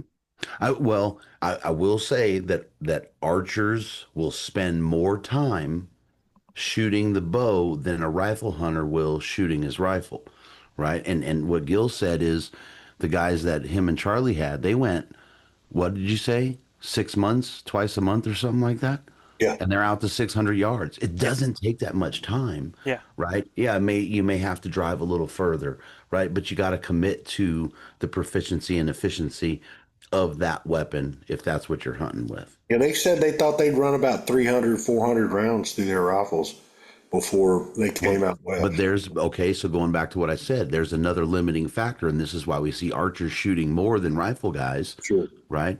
Because it's cost prohibitive. Yeah. Right? I mean, 300 PRC, there was a point where I was spending $79 a box. Yeah. Right? For sure. Like, you don't want to shoot it. There's so much of that process you can work with your weapon, just dry fire. Without a round. Exactly. Without a round. Yeah. Absolutely. Yeah. And working on that, because you can absolutely tell when you put up, you can tell how much you're rocking, on that scope. Is it wavering? Is it moving? What's going on? We had teaching moments within that hunt as well. I mean, one of the guys that I was with, I actually called a bull in for him at probably 125 yards, and he actually was dialing his focus instead of his dial his magnification dial. He was dialing the focus up, and he's like, he said, Big O, he's only 125. I said, yeah. He goes, he looks a long way. Well, I'm like, bro, he's right there. Kill him. I'm like, he's dead in front of you. 12 o'clock. Put the scope on him and kill him, man. He's standing broadside. And he's looking at him and he's like, he looks a long way away. And I really didn't understand what he was saying until the next day. Me and said, Big O, you know what I was doing? I said, no. He said, Turning focus. I was turning the focus and not the magnification. And, he said, I messed that up because I didn't have, I didn't check which one I was dialing. So the next one, when he had to dial out to 564, he made dang sure that it was the magnification dial that he was dialing. Do they call that a diopter or something like that? That they're dialing the magnification up. And I mean, he's shooting a really good scope, HD5 Leopold, that was like a 4x18. And I mean, when he got that sucker dialed up to 18, I mean, he was like, man, then that's what clued him in that he was doing it all wrong, So, but in the heat of the moment, when people are stressed, things happen, Yep. And then I had another guy, he couldn't find, 5 different bulls in the scope. I mean, I had one of them at 75 yards, and I'm like, he's right there looking at you. Shoot him right in the throat. I'm like, he's looking at you. I mean, pretty much the only thing he could shoot was right below his chin. This but I mean, that's right? Yeah. Yeah, that's a rifle hunt. That's a layup, Yeah. And a big bull. I'm talking a big 6x6. So And when we take that to archery, the same thing as we were talking, like we have a drill we call clocks, right? Yeah. Where we have our target and we have guys go actually like different, like 1 o'clock, 12 o'clock, all the way around, but at different levels, different heights, through things, over things, so that they are actually practicing some of these things that they're going to come across in the field. Because, we all get to be rock stars in our backyard with flat feet, standing parallel, everything like that. And it doesn't happen that way very seldom in the hills, right? So, Kudos to Brother Guy for helping us set that clock system up, man. It was perfect. oh man, we've used that in so many different ways. We used it even with the rifle hunters, man. So it was really, really cool. So that efficiency and proficiency with your weapon needs to happen all the way through, so that that weapon becomes part of you. When you put your hand, I don't care if it's your rifle, I don't care if it's your bow, when you put your hand on that, that's it's not foreign. It becomes a part of you. It's like the switch comes on that something's getting ready to happen, that you're going to finish that, right? Okay. Yeah. What about anything else? Any other I thing said my third one was processing, man. I think that I think it's overlooked, and I don't think, especially on an elk size animal, I don't think folks understand the work, right? We all hear it, right? But I think that it's kind of like, oh, that's where the work begins, right? Like that's where the freaking work begins, man. Right? That's a couple of hours of butt kicking if you know what you're doing.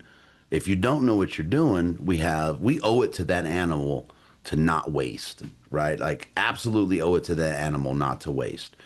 If you're getting your butt kicked and it's taking you 4 or 5 hours to process that animal, that means there's meat that you're gonna say forget about it.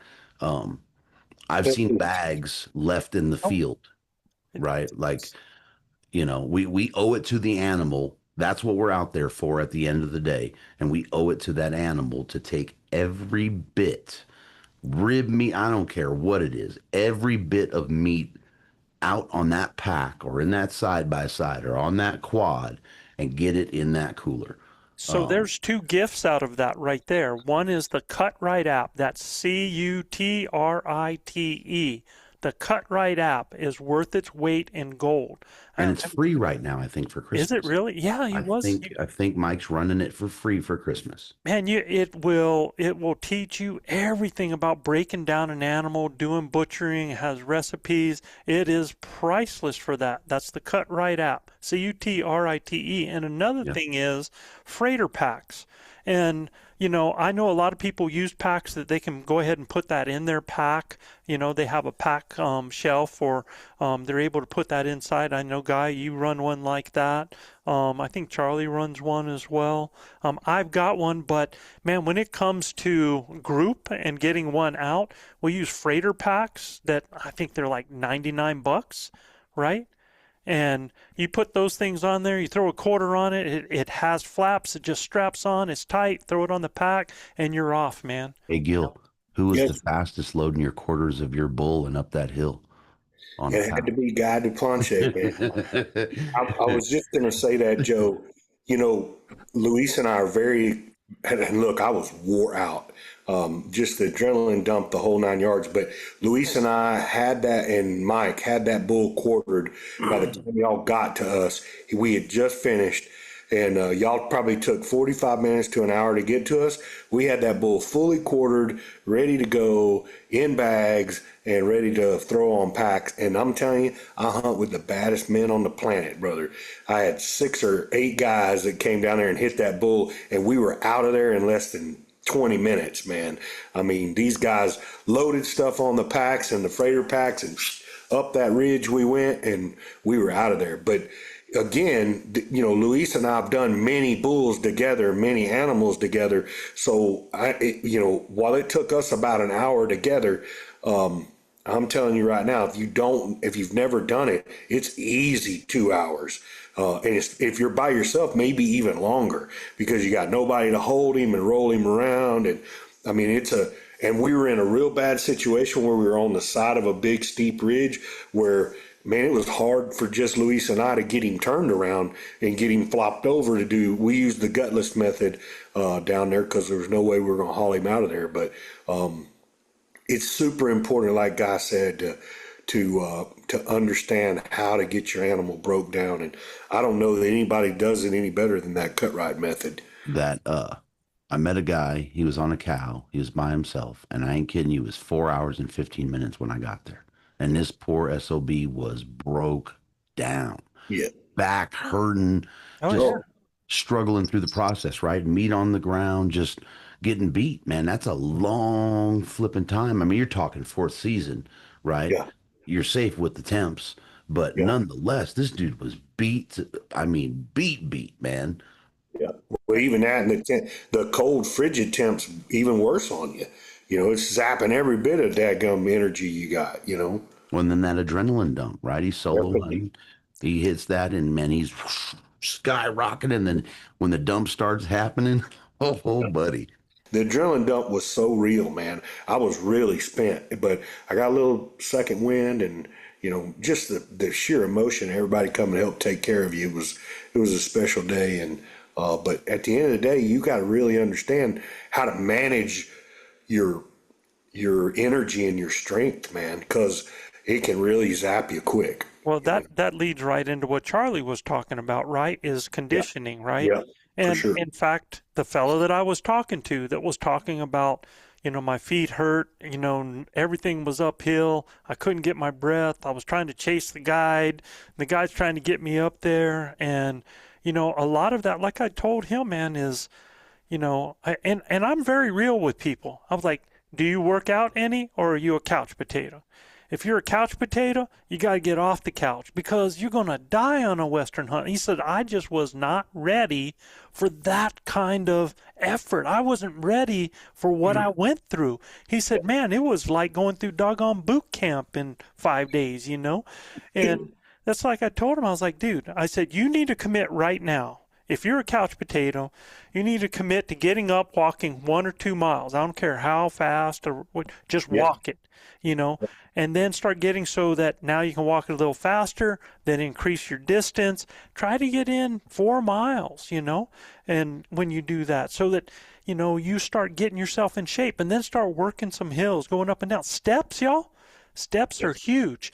And it doesn't have to, you can use the steps in your house where you're going up, where you're going sideways up like that, just getting used to foot push, foot push, foot push as you're going up there. And the whole thing with the back, if you're carrying a pack, you guys have felt it, right? You go to camp after a day of hunting, you take your pack off and it's like, oh my God, you know, in the back, you know, planks, you know, just doing just core strength to get that ready. This is stuff that you start right now, because when you get to that month before your hunt, now you're just maintaining.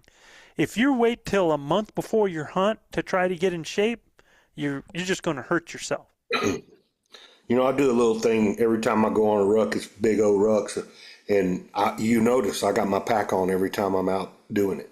I'm not going to go on a 3 to 5 mile ruck without my pack on. And there's 40 pounds in that pack, right? So generally my pack runs 17 to 20 pounds when I'm in the mountains. I try to keep it lower than that, but generally it doesn't. You get to putting more and more stuff in it with water, everything else. But I run 40 pounds. I run 40 pounds on my back when I'm just rucking around the house. But I've committed, I'm going to do that the rest of the year, as many times a week as I can, and that's my commitment to myself this year. I'm not taking. I took a little time off from my ankle, and that was it. But other than that, my ankle feels a lot better, and I'm ready to roll. Well, I've seen Mondo. He's always doing posts of him out running naked out there, man. You know. You're my 3 views. Thanks for liking that, by the way. Yeah. You have it on the wrong platform, bro. I'm just telling you, man. He has an OnlyFans. You just gotta subscribe. See you later, buddy. You can ditch that bow hitch, man, when you got the OnlyFans going. How do you think I got them NL Pures, baby? So, Mondo, what are some of the things that you think people, if you had, you know, think about your clients, what are you telling them to work on now? Cardio is number one. You don't have to be strong because it with what I'm doing, you have to be able to get there. Once you kill the animal, you could take your time. We could carry it one piece at a time. I can do it, whatever. Like it's okay at that point. But I need you to get there. That's the biggest thing. Like the mental game is just do something hard. I don't care. Do something that you don't like to do, but you need to be limber because you're going to be walking up and down. So some sort of flexibility if you can get it, and cardio. That looks different to everybody. Some people can ruck, like you said, they go with the pack. That's amazing. And if you have some topography to go over, you cannot replace that. That's really all you need to do. But if you are somewhere where you can't do that, the rower is great because it's going to engage your back, every part of your leg. I really love the rower. So I would say rower, stair stepper, elliptical, and then treadmill would be the last one, but put that on an incline is the easiest. That's the route I would go. You don't need to bulk up and put on weight. So I think spending your time lifting weights, you need to do like a 70-30, 70 cardio, 30 weights if you have to do weights. That would be my recommendation to a hunter. Like you need 70% cardio to 30% weights. Everybody thinks working out. Not everybody. Most people are in there lifting weights and doing a set of this and a set of that, and then looking at their phone. It's a waste of time. It's just get out of the way. Muscle can really hurt you on the mountain at times. Yeah. Muscle takes a lot more oxygen. It's heavy. If you can shave 5 pounds out of your backpack, you can shave it. Weight counts. It definitely does. So ask it from somebody who knows. Yeah. So I think cardio is really important. Yeah. Me and Gil, we both come from pretty flat country. Yeah. And I mean, I'll go to the gym, but I'll get something out of, walking with it in an incline. But one thing that really pushes me is dragging a tire with my pack loaded. Ooh, I'll put 30 or 40 pounds in my pack and then just drag a tire around the yard. And I mean, it's different when it's on gravel. You pull it through grass, and you're leaning. It's like you're going up a hill. I mean, that's, do it for, a half mile, a mile, something like that, 30, 40 minutes. I mean, you're going to get a heck of a workout, and it's going to mimic, what I found in the hills. Absolutely. Let me give a little a tip that my dad always did with me when I was growing up. When you're walking uphill, and I do it with the clients now, like if you're walking uphill and you're running out of gas, we'll just say, okay, 10 steps, and then we're going to wait 10 seconds. So we're clap 10 steps, 10 seconds. And then we're going to go 8 and 7 and 6. And you wait till you start catching your breath. And by the time you know it, you're at the top of the hill. So, I mean, that's a good little mental hack for them. Hey, count me out 10, count me out 5, whatever it is. So just, it's something for you guys to put in your back pocket. I like that. I like Charlie's tire. Yeah, right? that's I think great. that muscle activation there, that is huge. The one thing I will say is the folks that are on the treadmill constantly, right? It does lack hip activation when you're on the treadmill, right? Because that assisted. Because nothing's flat.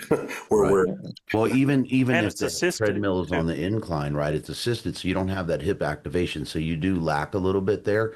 Now the cardio base is huge.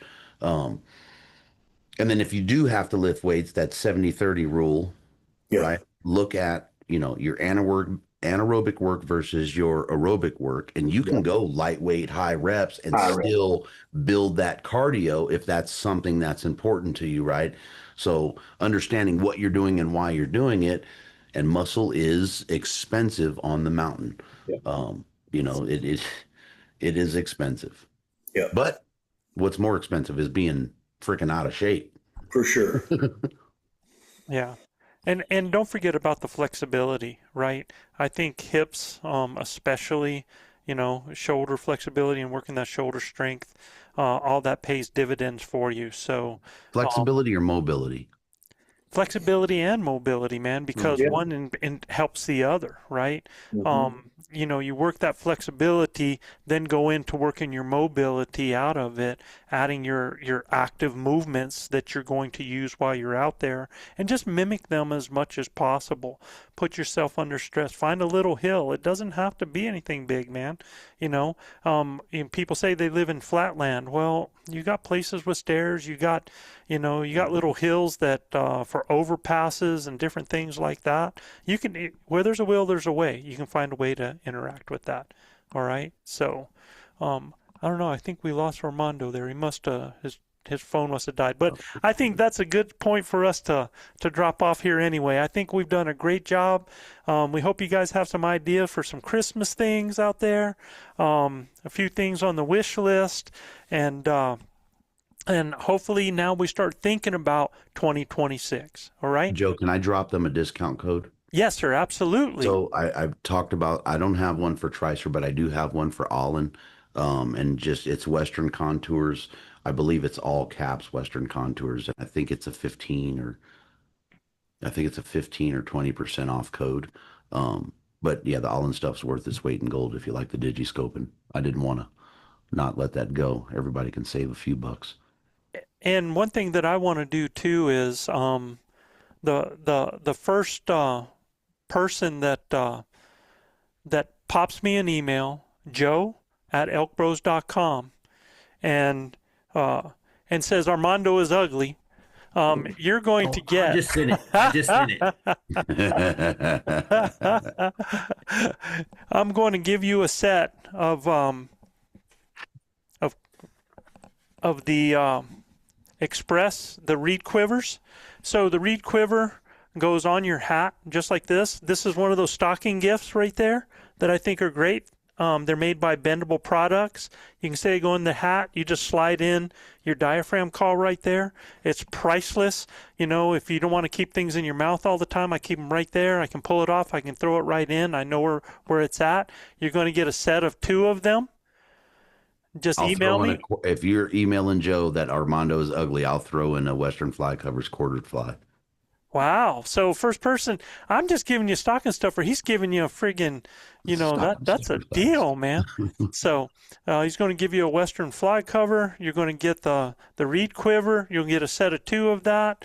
And it's joe@elkbros.com. Armando is ugly. All right.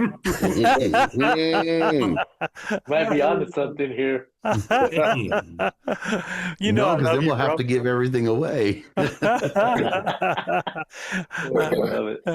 Yep, it's gonna. I'll have to put all those names on Instagram after they do it, man. So yeah, and look, I really want everybody to think about the Adventure Club, the Adventure Club, man, because it is absolutely an unbelievable gift to give somebody, Joe. An opportunity to be able to win a hunt. Not only that, all of the discount codes that it comes with, the education from our base camp, and calling webinars that we'll be putting on, and you'll be invited to those. I mean, it's incredible, the gift that is for $324. Is that what it is?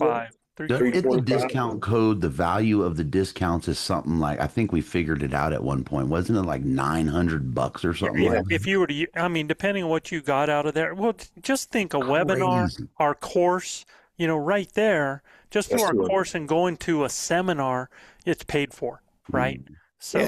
Yeah. Order a vest, a pair of pants, and a hoodie from Tuo, and you save $200, man. 100%. Crazy. So we might see everybody. I'm trying to think when our next time we record, but I don't know if it'll come out until before Christmas. So we're going to wish everybody right now, if we get another opportunity to do it, we're going to wish everybody a very Merry Christmas.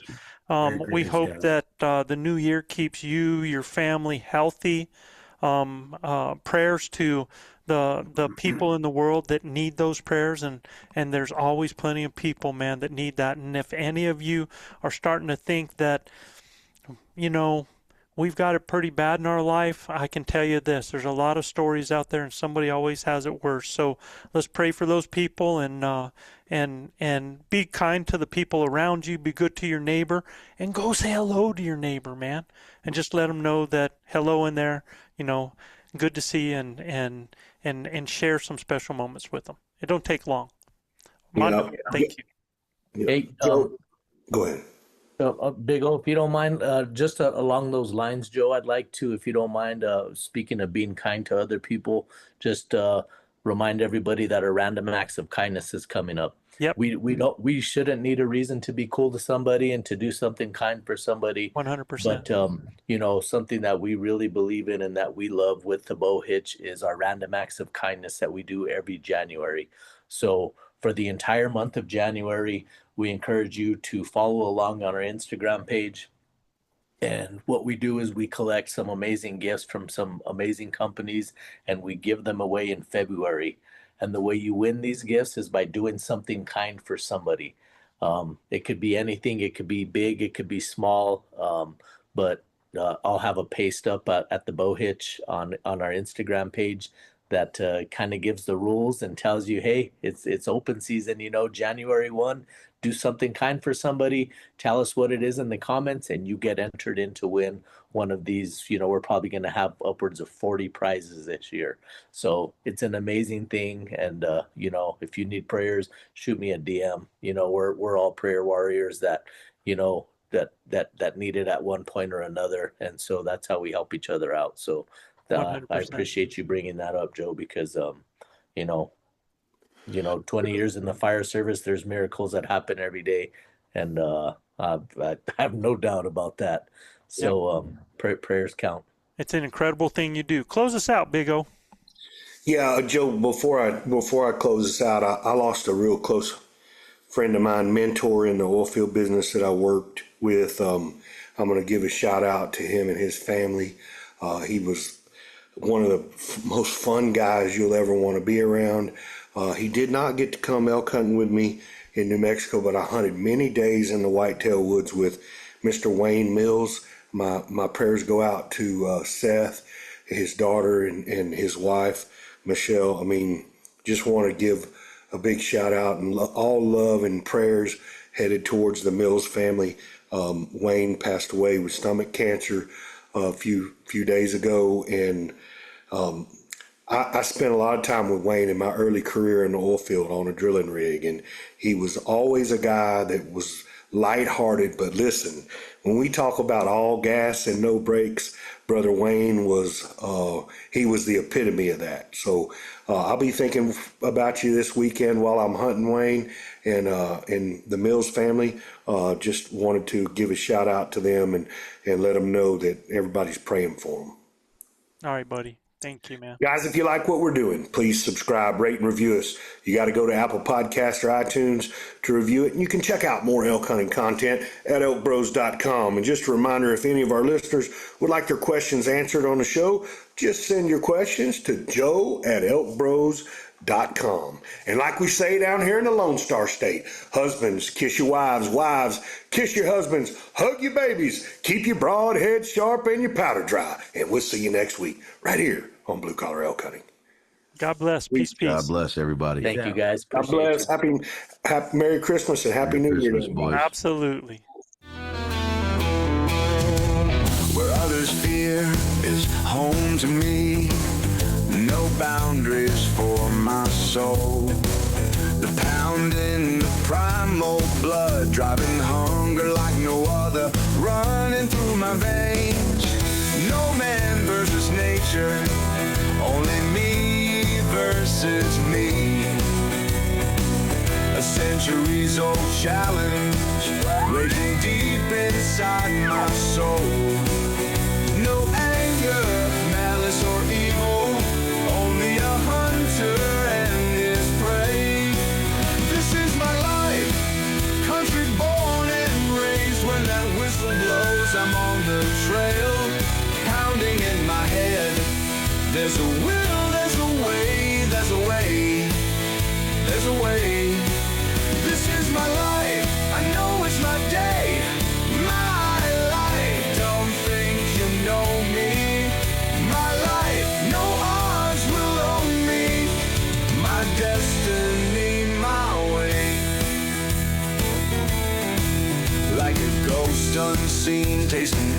every scent, knowing with every breeze.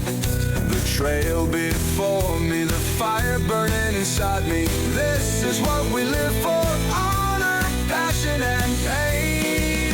This is my life, grinder born and raised. When that whistle blows, I'm on the trail, pounding in my head. There's a will, there's a way, there's a way, there's a way. This is my life, I know it's my day, my life. Don't think you know me, my life, no odds will own me, my destiny, my way.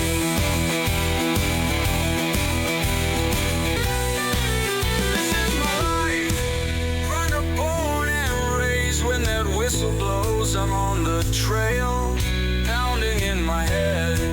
There's a will, there's a way, there's a way, there's a way.